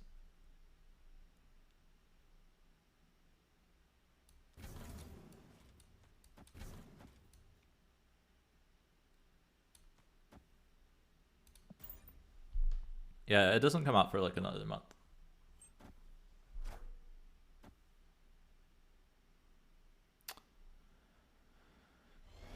Nimrod Destroyer, no. Yeah, exactly, Mr. Bum.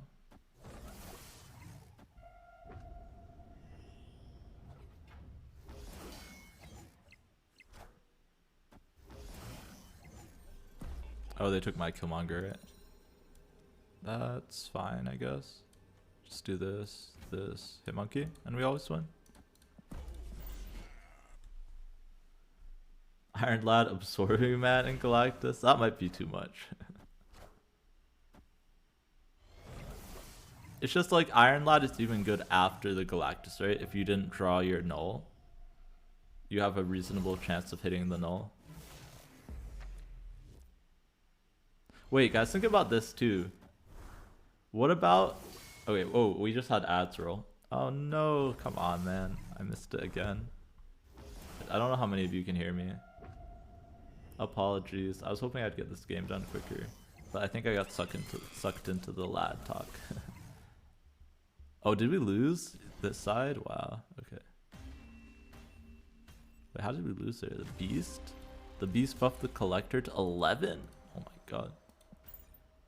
Alright, I respect it, I respect it. Alright, I'm gonna wait for the ads to run, then I'll talk. Yo, thank you for the follow, Nisbun. You got it, but it ended?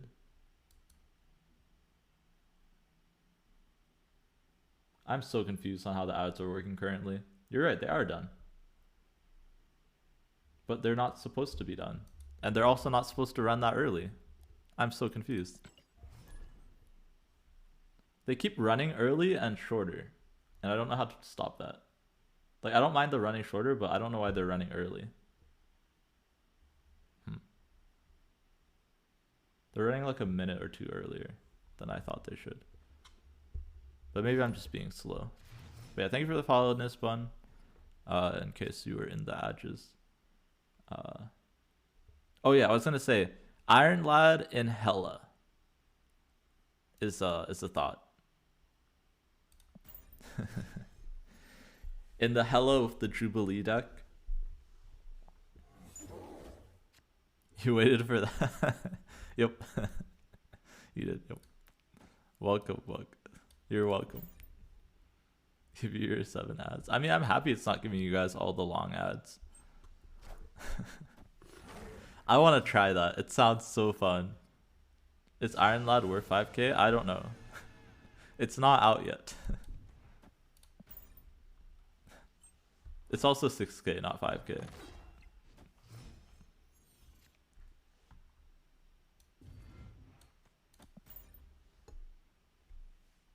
Sean. We're always winning middle now, right? And then I do the Sarah nonsense.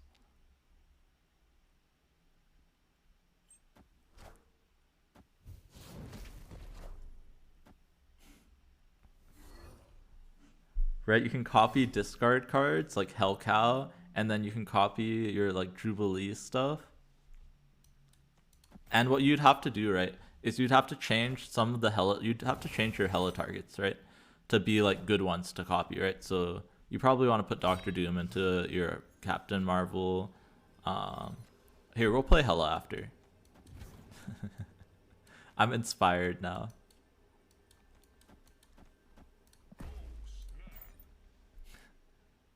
Magneto is solid, yeah.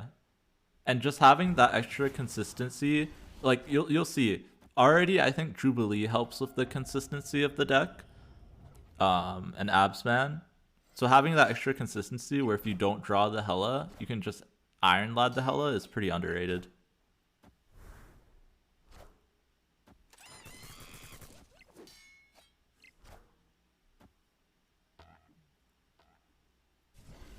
Let's play some Hela. Maybe his regions get token discounts. Iron Lad is on reveal? I believe so. Yeah, so Iron Lad is susceptible to Cosmo.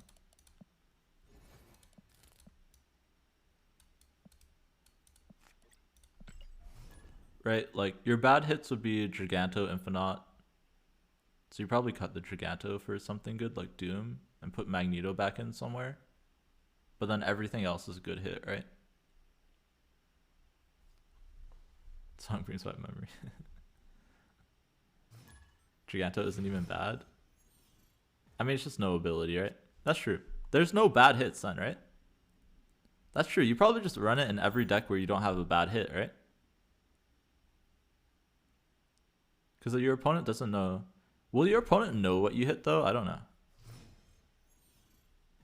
Like if you whiff, do they learn what you whiff on?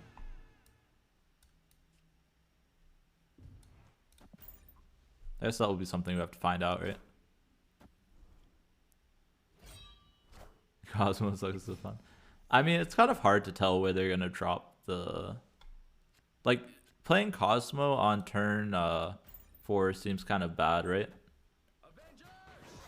Oh, it would say what Giganto says. Okay, thank you. That makes sense. Yeah. That would make sense. It would be like the Mystique effect, right? Basically.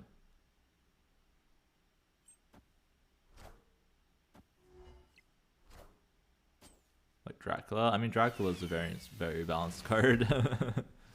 Definitely would not consider Dracula to be an OP card. If you have Magneto, you can manipulate Cosmo, yeah. If you run Juggernaut, you can knock the Cosmo. If you have priority. I don't know, but like I definitely would not say like Cosmo is a harder one to counter than say like the Dracula. Dracula is really easy to counter. You just run Max, you can run Black Widow, you can just Magneto it to the side. If you copy Giganto Beast it, then it can only go left.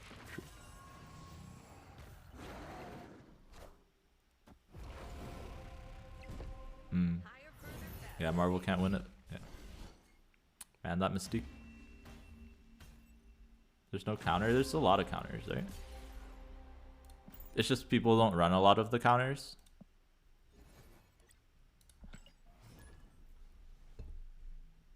If Enchantress just removes the ongoing.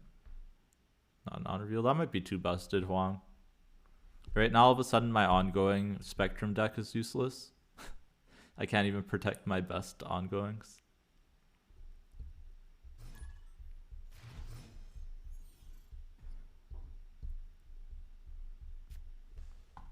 You know what they need to do to make a Living Tribunal playable? They gotta change the text so that you can onslaught it. So you get double the amount every split everywhere. Then you can play it.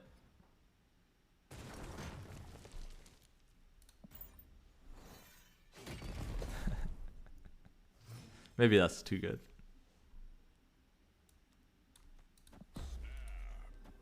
We always discard Giganto and Odin, right? Have I tried to come up with new cards? Not really. People have asked me before. Sometimes I'll like think about abilities, but not really about actual cards. It's really hard to come up with balanced cards. I'm writing a deck, you have cards too. Nice. Yeah, this is a good deck in my opinion. I will do this into Hela. Also, we dodged discarding the Hela, just like I said. I played so many games that now I completely understand my discards. Alright, this triggers Jubilee, right? Yeah. 2 energy, 1 power cards can't be moved. I would love, like, so Daredevil turns off ongoing abilities, turns them back on. Oh, that's interesting. I don't know. I just want a reverse leader where it copies all the cards you played on turn 5 in the same locations.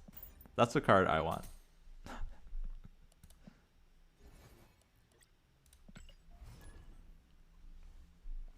Just repeat all the cards that you cast this turn, your last turn, at random locations. That's the part. Oh wait, that I should add that part. That might be too good. That would be too good, right? That would be cool. Yeah, that'd be very cool. But that would also be like really frustrating to play against, right? At the same location is probably fine. I've always, whenever I describe that card, I always say at the same locations, but I just thought about if it's random locations, it's more fun, but also like way more annoying, right? Hella games are RNG? Not really. Not with this deck. You just don't discard the Hella. I can't remember the last time I discarded Hella of this deck. I'll be completely honest. Right? You just don't play, there's no random discards besides Blade, and you don't play Blade in a situation where you're likely to discard Hella, right?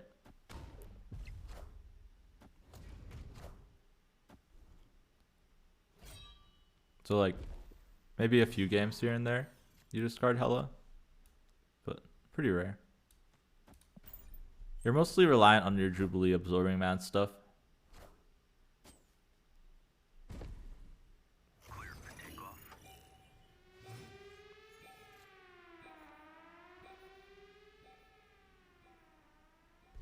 What a discard. Death and Marvel. I guess this is good. Denied, yeah.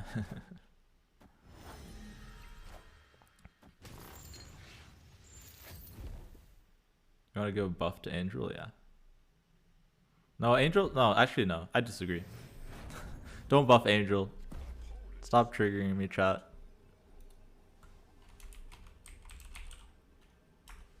Angel's broken. Just watch that clip and you'll see. Angel is too good.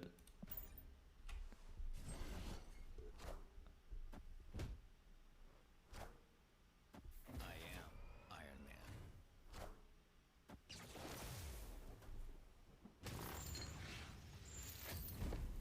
Higher, further, faster, baby. I swear, if they buff Angel, I'll be so triggered. If we could add more Angel clips. Yeah. I think there was another Angel game, but I think no one clipped it. Hey, we got the base Goose. This one's not bad, but the gold one's better. I wish Angel is like a 2/3, yeah. Like, that's the thing, right? If there was no Killmonger, maybe Angel would be fine. Like, if Killmonger wasn't so OP. But, like, because it's a 1-drop, it sucks, right? Which is true for most 1-drops that don't do anything.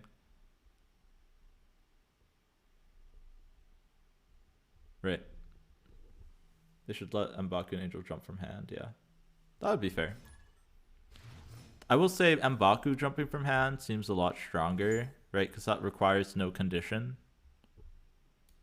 So that might be a little too strong. But I like the Angel jumping from hand, for sure. Make Angel come back after Killmonger. Yeah, I mean, that would be fine too, right? I don't know. I feel like Second Dinner hates 1-drops way too much. They're just so bad because of Killmonger. Like, Elektra exists already, so like, why do we need a Killmonger? I don't know.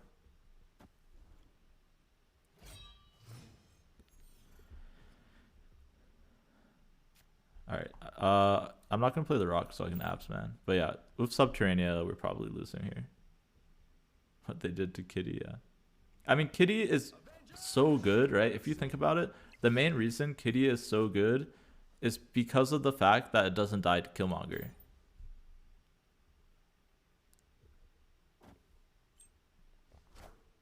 Like, obviously she's scaling too, which is nice, but like the fact that she dodges Killmonger makes her like playable and good.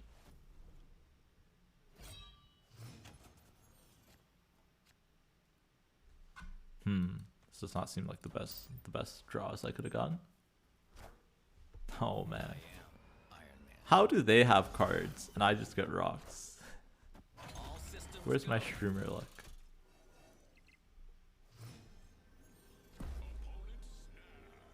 Kitty was pretty worrisome if you get it out and play it on the same turn. Yeah, I mean, that'd be strong. You got 12 Kitty tokens, you want Kitty, but they also haven't brought her back. Yeah. Yep. Yeah, I said this before, Captain Kerr. But like the earliest they can bring her back is on the 18th. And the fact that they haven't said anything yet makes me think they're not bringing her back on the 18th, right? Because they do this a month in advance. And they disabled Kitty sooner than a month ago, right?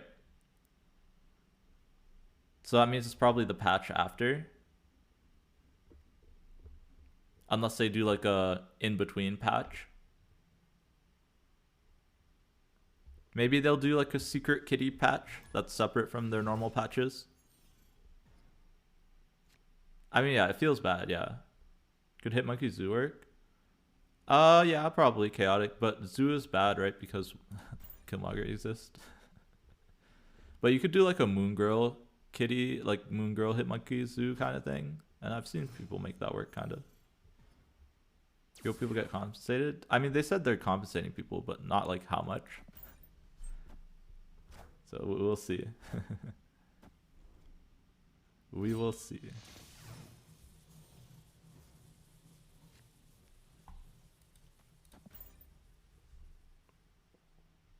Kitty's banned, yeah. Because Kitty caused people to crash and not be able to reconnect to the game for like half an hour.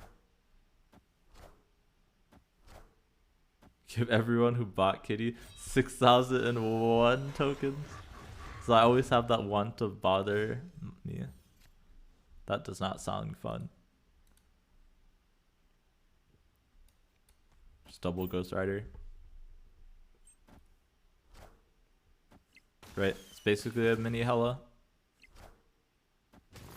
And then we can play an actual 6-drop. Their language, also they compensate everybody, yeah. That's my worry, yeah. As well.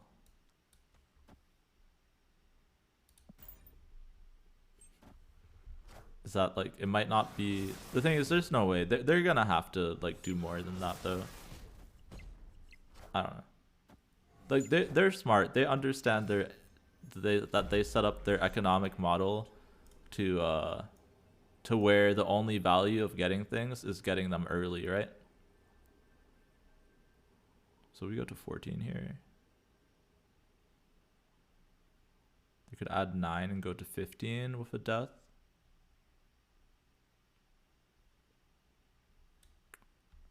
They have to have a death here to beat this. So I think they'll compensate people appropriately. But yeah, if they don't, then that's really bad for the game system. Like the game economy, right? You buy the Series 5 cards to get them early. And if you get them like a month later, it's way less value, right? And I've talked about it before where like, it's not a linear thing either. It's an exponential thing. Like the card is less useful if you get it like a month later than like 2 months, like significantly. Although maybe with Kitty it's a little bit different because everyone got her disabled, but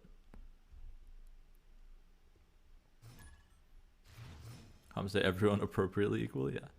But it's not so much about like whether or not they like, I think they should compensate everybody, yeah. But they need to compensate everybody well, yeah. That's what I'm trying to say. Like a compensation needs 50 credits.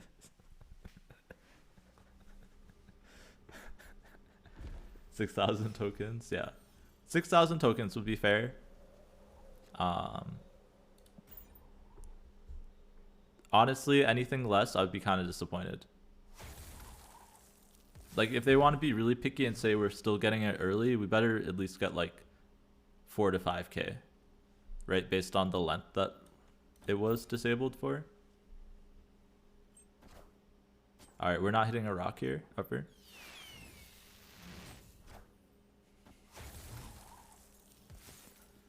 All right, it's fine, it's fine, it's fine. This is never hitting a rock. We should get an exclusive variant for Kitty. What if we just got like a Kitty is disabled variant? Oh, come on, man. Ain't no way, cheater bot. That's not fair. That means it was pulling something good from my deck, right? And they're like, nah, you're not pulling something good.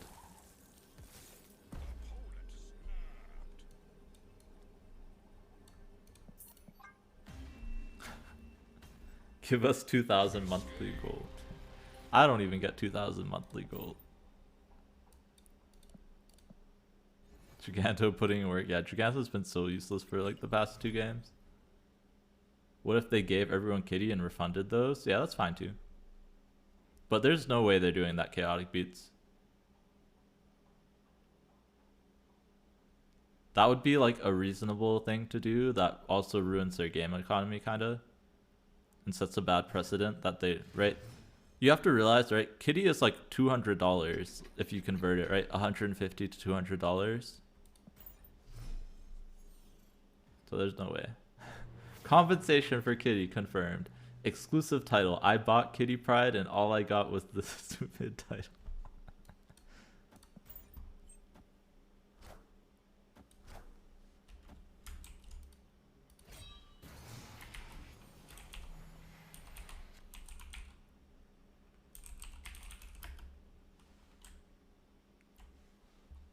Oh man, we got nothing to play with. What did we discard? Really? We discarded Sif? Gotta be kidding me.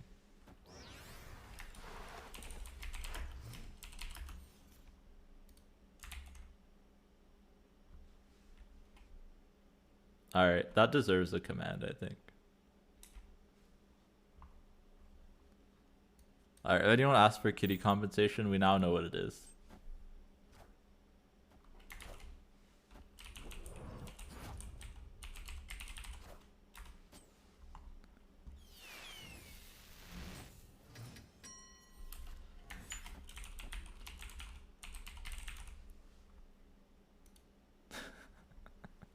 That made me chuckle, so that deserves it.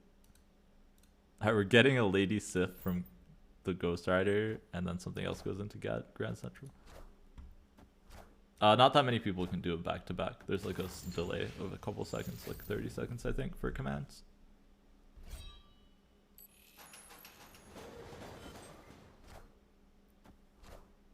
I put it in my title too. That's a clickbait.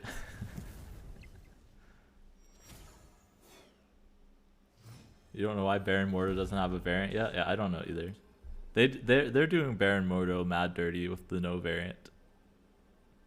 Man, soaking doesn't get us big enough here by 1.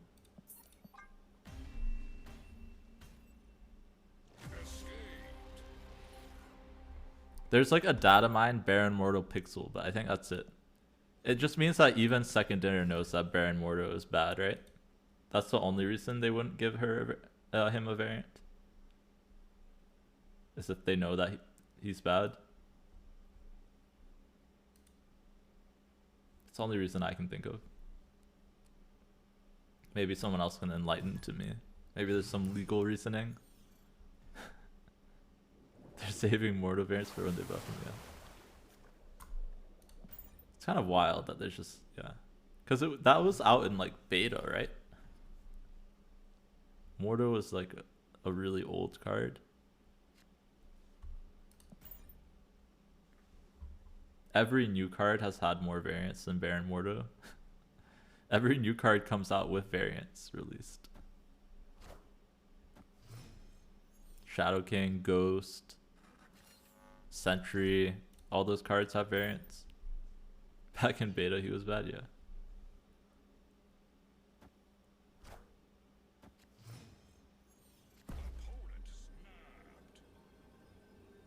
My deck is pretty good.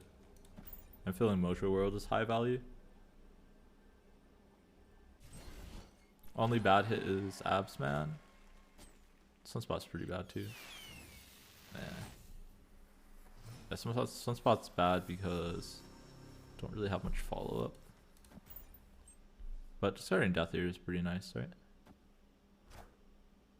Yeah. Alright, I think we're losing. We needed that Blade. Blade would have been so big. Oh yeah, you know what? We're gonna make the change that a Tyranitar also agreed with that I've been thinking about, and it's taking out the Ghost Rider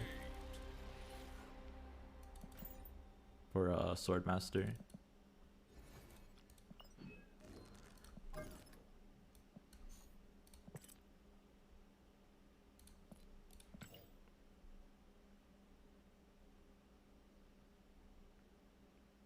Could also be Black Cat there. I think Swordmaster is slightly better. It could be Colleen Loki to try and discard your Captain Marvel more often. That doesn't seem too bad.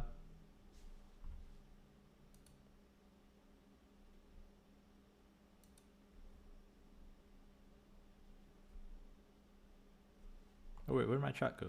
Oh, there we go. I see you guys. No one said anything though.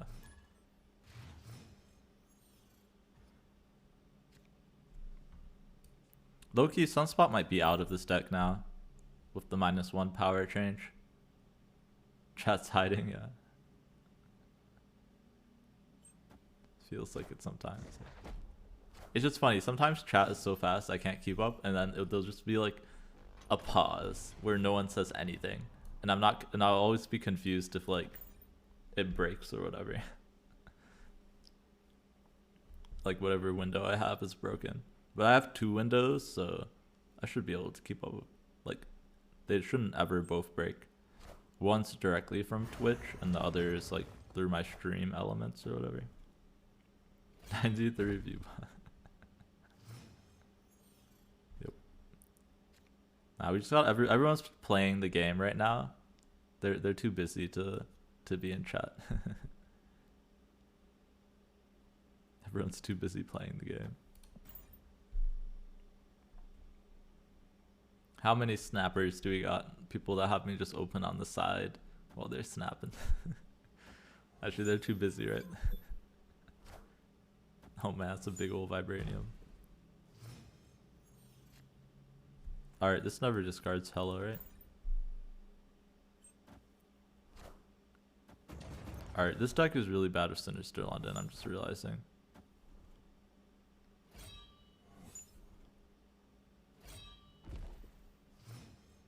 Yeah, I definitely wanted to keep Giganto. That was the one I wanted to keep. I had Kitties though, Sunspot, yeah, for sure. I have people with 75,000 followers watching. I don't know what that means, Reigns. Like some of my viewers have lots of followers. Yeah, that makes sense. We have Captain Kerr here watching.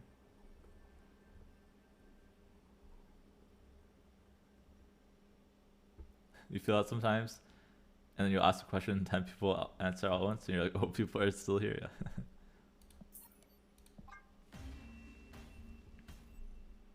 Alright, Hella is bad here, right? Because you never want to copy the Hella on Sinister London, right? It's kind of sucky. And then Giganto is really bad with Sinister London.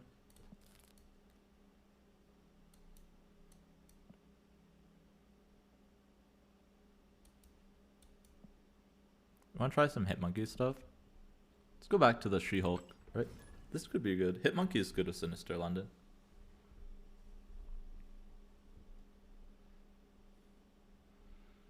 Yeah, it's just something I need to get used to. I mean, I was talking to people with nobody in chat before anyway, so I don't really mind. You can't even chat much for work. Yeah. No, don't worry about chatting all the time, guys. Definitely not a requirement. Not yet anyways. Just being here is all I need. And I'll keep you entertained the best I can.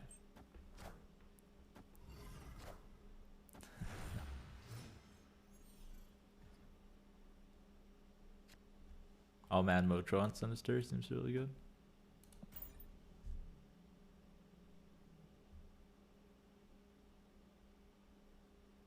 Must chat every second of every minute. Yeah. That's what we need if we want more VIP spots, but we have 1 million already, so, and they're all unfilled. You've had to stop watching Snap streams while playing because you've been getting into people's games? Yeah, yeah. I can definitely see that happening to people. Okay, I guess we're not mojoing on London, right? Sunspot is better.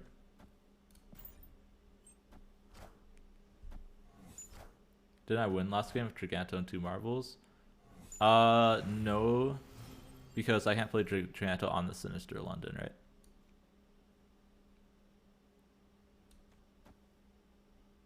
And the marbles don't work together, right? They work individually. Alright, this is annoying in my Hitmonkey deck that wants to copy stuff with Moon Girl. It's better to pass, right?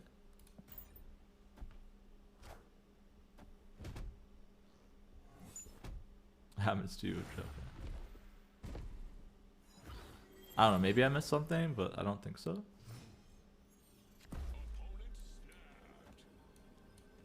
And then we'll play Chavez on Sinister.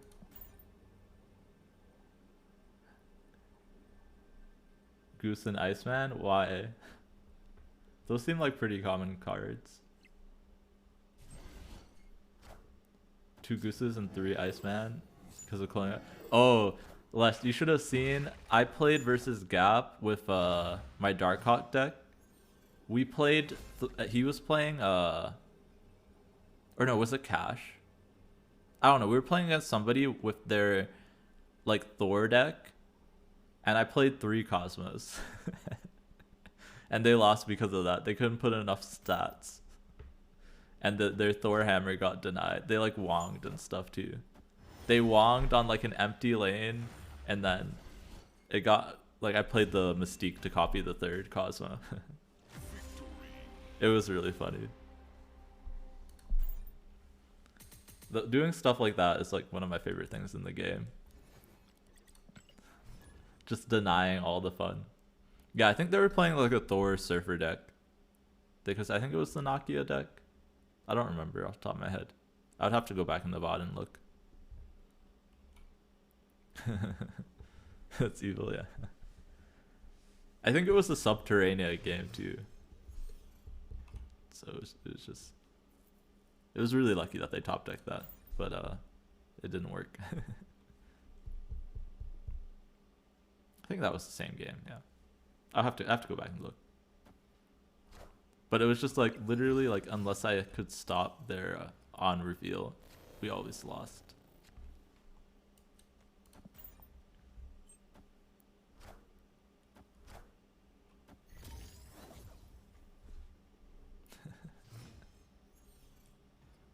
Alright, let's see if we can yoink that Nova into Danger Room. And then we can try and do Titania Goblin stuff on Monster Island. But yeah, yoinking the Nova into armor seems really good. No! No, now I can't even do the Titania stuff. I mean, we'll still try and like predict here. Middle probably. Maybe they'll play middle. Ah, we got him. Alright, so we're always winning middle now.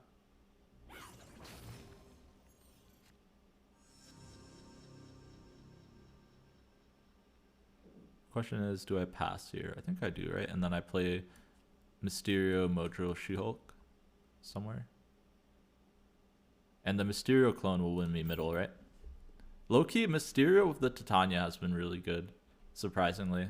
I thought it would be clunky, but not having to play an actual card into the Titania lane to win with like the Titania Polaris or the Titania Goblin has been kind of nuts.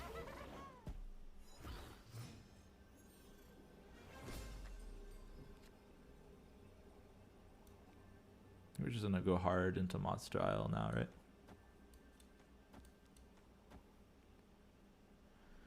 This is like 15 here. If they destroy her, they kill their monster, so I still win that lane.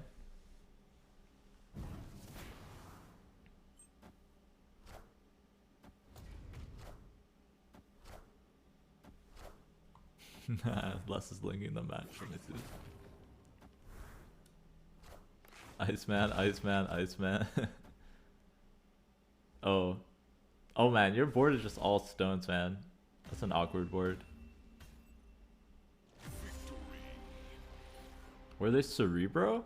It looks like Cerebro. That's a funny game. Yeah, because you couldn't play anything, right? Because of the gooses. And the storm. That's funny. Yo, thank you for the follow, Power99. Welcome, welcome. I hope you are enjoying your time here.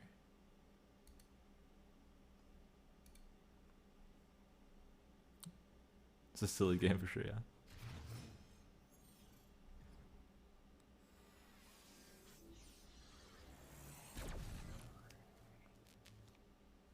Quinjet.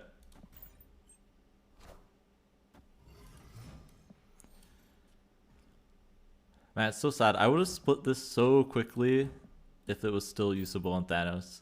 The whole time I was using Thanos, I didn't have this skin. I got it from the mystery box.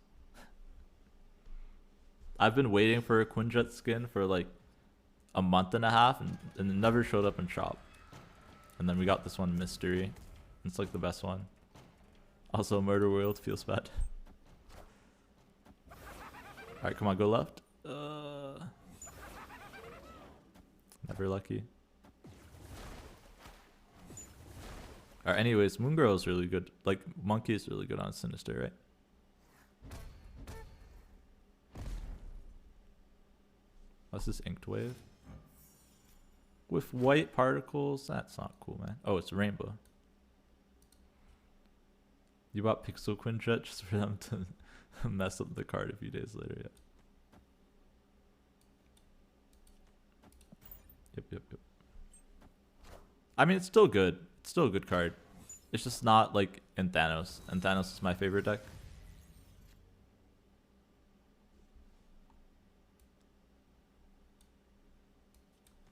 Just do this and we'll do Monkey, Monkey, Titania, Titania. I guess it's bad with Hood now, but I disliked Hood in this style of deck anyways. But I'm kind of a Hood hater, I'm realizing. It's something I realized recently. I like dislike Hood in every deck that it's popular in. Let's just split the power. It's the only way I can ensure that I keep the Titanias, right? Could be enough. It's pretty close. If they Odin, it could be an issue. Odin on the Doom. They can also move the Visions. It's annoying. I don't know. I'm probably always losing because it's a beep boop with Visions. Oh my god. Is it going to be Jubilee into Odin?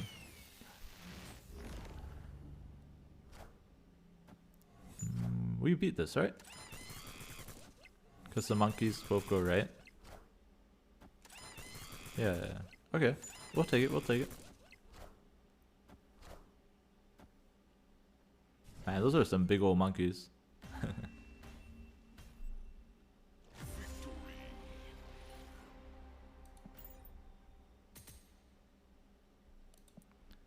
Big old monkeys.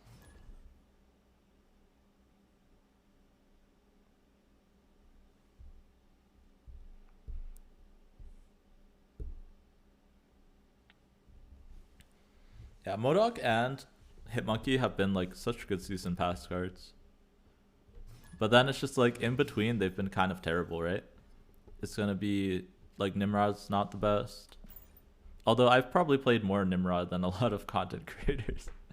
Because I run it in the Galactus deck all the time. Only Nimrod. Yeah, but then I'm thinking about the next one. The next one's also bad. Even though I haven't played it yet. I don't need to play it to know it's bad. Nebula, yeah. Have been playing since beta? No.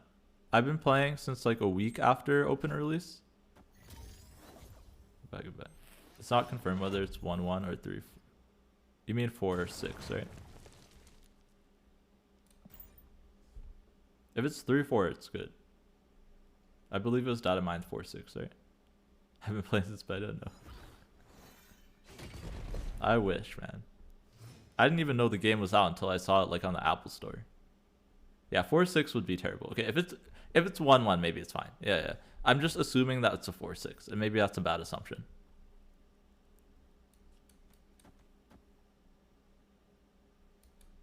I just want to play She-Hulk, right? People say it's 4-6 as a graphic. Yeah, usually the graphics are correct, but I think we'll know for sure on the next patch. So maybe I won't judge it yet. I won't judge it yet. Right, next patch they'll put the full thing in. Right, the next patch has to have the next season pass content in it, right? Yeah. So we'll know next patch for sure. And then this. We started playing this game because we kept seeing ads for it on Instagram. I thought it was funny that like in so many of the ads were just like Ben Brode. Yeah, 4-6 is unplayable, yeah.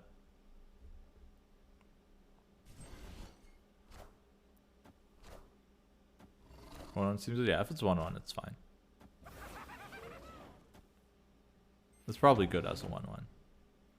But like the fact that it was originally data mined as a 1-1 and then people found that it was changed makes me think that it was changed. But like I said, that's probably a bad like judgment to make.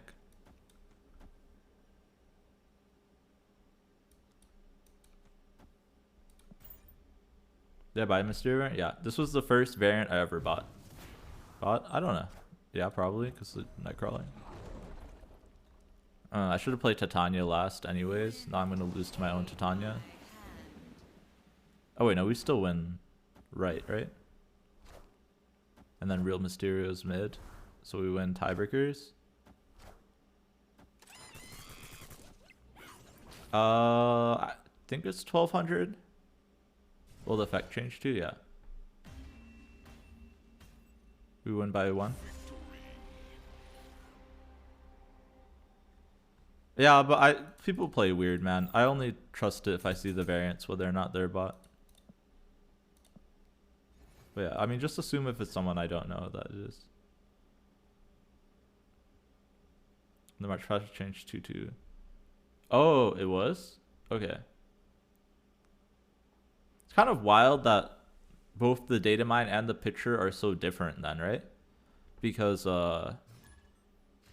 those are huge. Like 1-1 versus 4-6 is huge, right? Versus like a 3 cost versus a 4 cost. It's kind of weird. Yeah, because you're right. It was 1-2 originally, right? And it doubled and bounced back to your hand, and then you'd never get to play it on the last turn. If your opponent played in the same lane, it came back.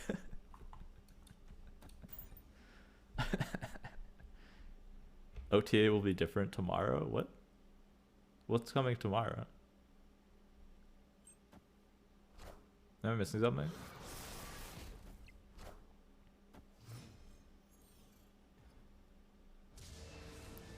Yeah, I mean that's why they changed it, right? Because that was effect is bad.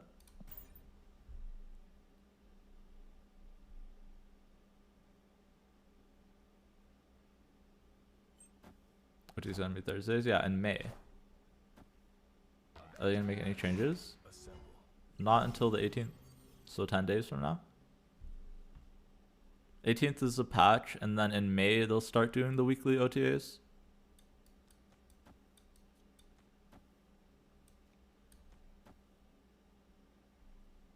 Don't really want to fill here, so maybe I some spot somewhere else.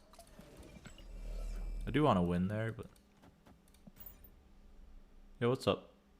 You're still at 96? I mean, you're close, man. You just gotta power through. As long as you're not falling, you should be in a good spot. Here's Captain America was more playable. It's playable in ongoing decks, but that deck needs Iron Lad and Living Tribunal to be good again, and it needs Living Tribunal to synergize with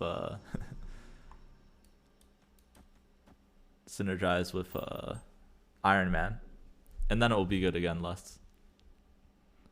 Copium. Might be a little bit of cope, but might be a little cope. Ah, goblins. It's fine, we have double monkeys. We been playing Dino Hawk yesterday on stream. Nice. Yeah, that deck's like very consistent, so you just gotta power through, honestly, I think. You could throw in a... Do you have Cosmo? And if you... Make sure you have Cosmo if you didn't put it in. I don't know. I added Cosmo eventually, but... You have 18k. You want Kitty and Jeff, and High Evil, and Iron Lad. Those seem solid. Jeff is probably the worst one out of those, but... Jeff seems fun, so... Right? If you value the fun, then Jeff is good.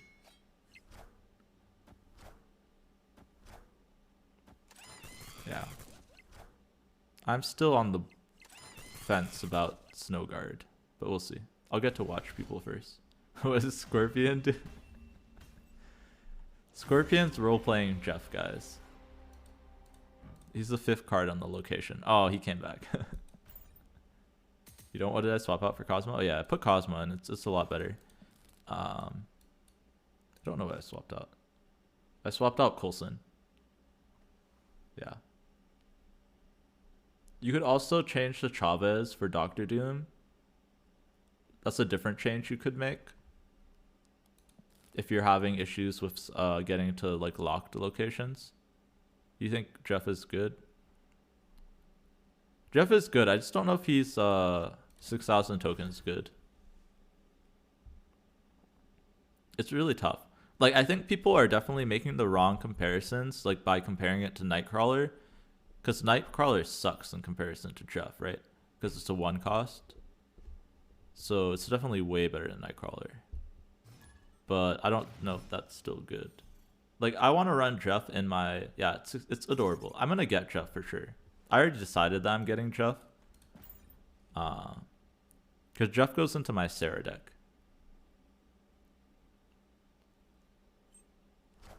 But I don't know if that means... Like, it's just a nice to have. I don't think it's a good card. Maybe I'm wrong with that. We'll see.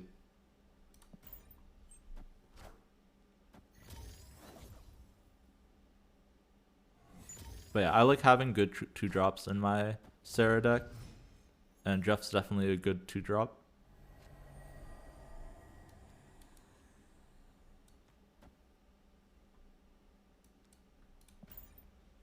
Jeff is awesome, 3k worth, but 6k you don't know. Yeah, that's where my standpoint is right now, with no like game knowledge. Right, I haven't played Jeff yet. You like Travis? Yeah, it's probably fine. Oh yeah, yeah. If you're looking to play for the location, keep the Travis for sure. Yeah. Good point. I didn't really consider location. Yeah, that deck should do really well on the location. We were playing it earlier, trust me, dude.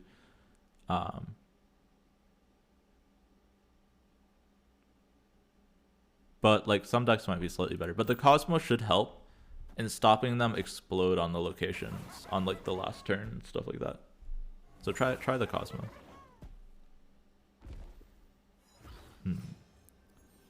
So we're losing here now. Man, Hobgoblin is so good on this location. Right, like if you don't have your good battle cries, you can just play the Cosmo on Sinister London, and that's really good. I don't know, we've been having really good success with Cosmo. Location sucks, yeah. We're not going like that long today because of the location. Like avoiding Shang, it's really good versus Shang. It protects your Dino and your Darkhawk. It's just a really solid card. I've been liking it since we've added it. It's really good versus bounce. You just put it where on their bounce lane. It helps you versus Galactus. It's like a good all-around card, right? Yo, thank you for the follow, Lucky Ticket. But yeah, I'm not a big fan of streaming long on any kind of hot or featured location day, so unfortunately we won't be going that long today.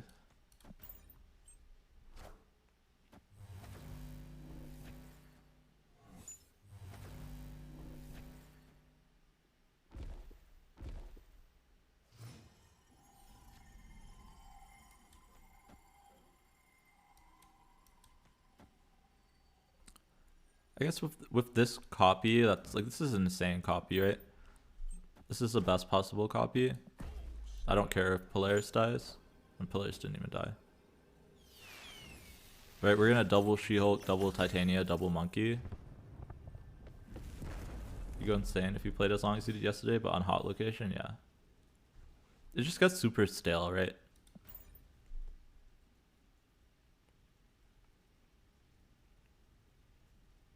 That's why I never understand why people ask for like all ruins location games and like the option for that. I'm like, do you know how boring that would be? I don't think people understand.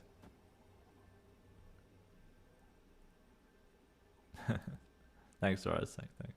All right, how big is So the issue is this is Hellfire Club, right?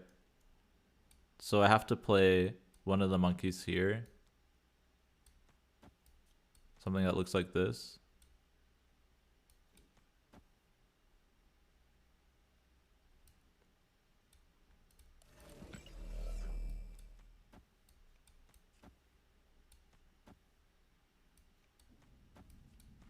We sacrifice the Titania to double up the monkeys, right? Doubling up the monkeys is too good, right? Because they get the effect twice on the second ones.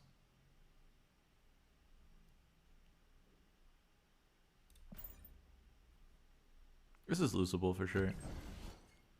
But each monkey is like 8, right? Okay, we're good, we're good.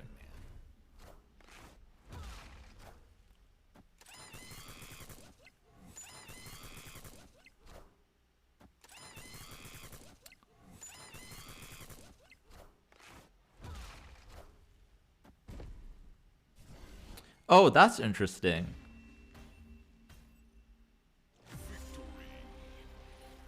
So when the monkey copies itself, it counts the other monkey as a separate card played, right? So it says gain +2 for each other card. So it's considering these monkeys to be a separate card from itself. Okay, that makes sense. Right, that's why it's not 16 as it's went up to 18. That's important information. I know. Now I know. I didn't think about that before. Where's the mystery variant they promised everybody? Hopefully this week less it comes. I don't know how they take them so long to do the mailbox stuff. Give you your variant. Yeah, mailbox stuff shouldn't take that long. So that should be next week.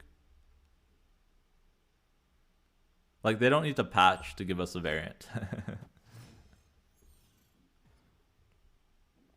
They just need to give it to us. Eventually. Next year.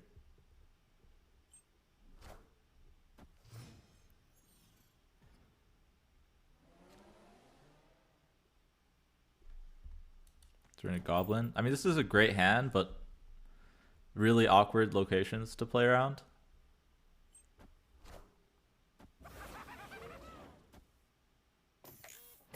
Yeah, because stuff's gonna die in danger room. Oh, and it's hella.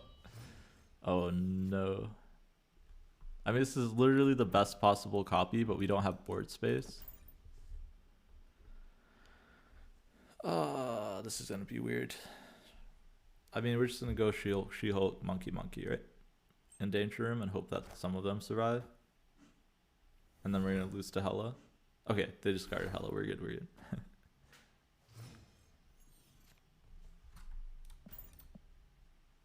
Don't worry, I win this. Yeah, I win this now because they discarded Hella. We could have easily lost if they didn't discard Hella there.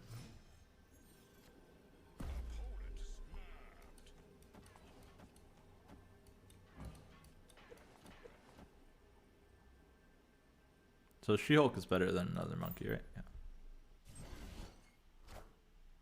Magento. Oh wait, I need these to live though, right?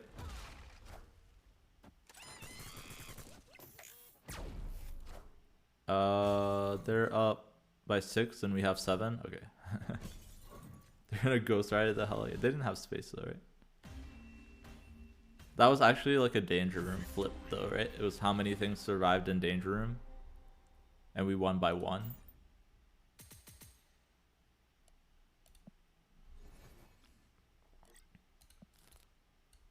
All right, I want to do one more deck.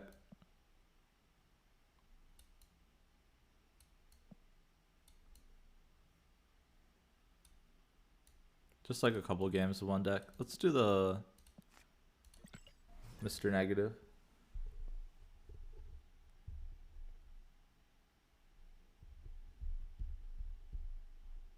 Maybe just one more game, guys. Okay, we got a real person, so this will be a good one to end on. Mr. Negative on Sinister London. It's solid if we can just go like Iron Man stuff, right? Iron Man Mystique.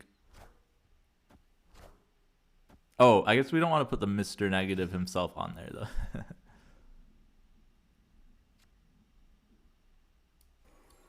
This lets us cheat out Dino Marvel early. Oh wait, we could just leech.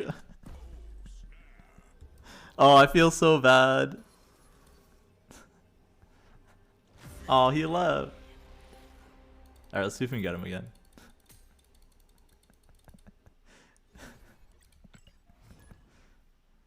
Reverse it back to normal? No, we're just gonna leech him and then play Dinosaur. And then we always win, right?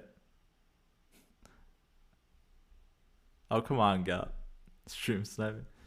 I mean, his deck is really bad on Sinister London, right? Oh, he didn't requeue. Sad. Nah, Gap's not stream sniping. We've played Gap enough to know that he's not.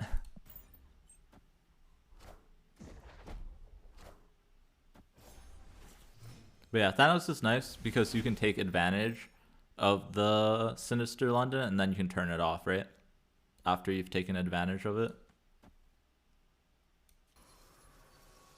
Although with negative, I kind of want to keep taking advantage of it, right? 26 Infinite. There's no Infinite in here, right? You worried me for a second. Oh no, Mordo, the strongest card in the game.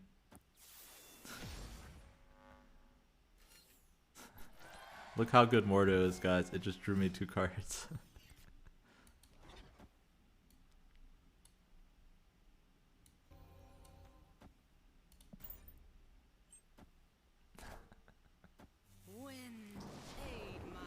Oh man, we're gonna get to Sinister London, our negative cards too.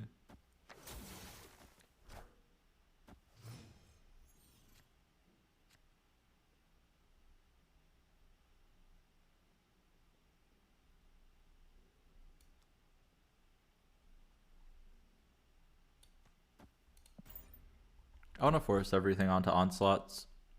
We can draw 2 0-cost cards. Forcing Dino over basically auto wins there.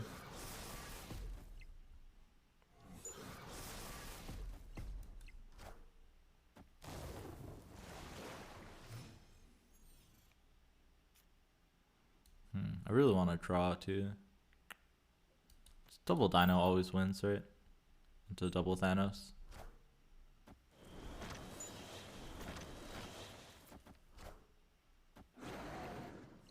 Never mind. Never mind. I meant it always loses. Alright, we got debris. I think I need to call it there, guys. I'm really tired. We did it 7 hours yesterday. So we'll stick to our 4 hours to get it today. Appreciate everyone who came, checked me out. If you enjoyed what you saw, I'd appreciate if you dropped me a follow. Yeah, it's also location day. Yeah, thank you for hanging out, Raj, Captain Curry, Gordo, Les, all of you guys, everyone who's lurking. Appreciate it. I'll be back on tomorrow. And let's go raid somebody for now. Oh, also it's the LCK finals. Okay, I want to watch that as well.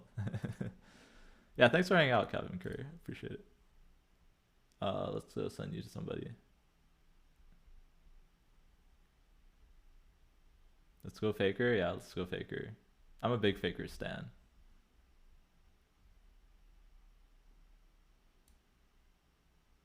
All right, I don't think we've raided D Money in a while. Let's go send him over a raid.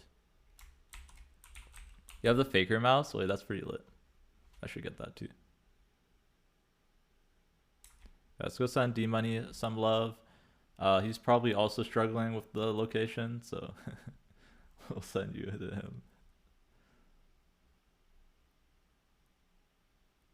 But yeah, thank you guys so much for hanging out. I will catch you later.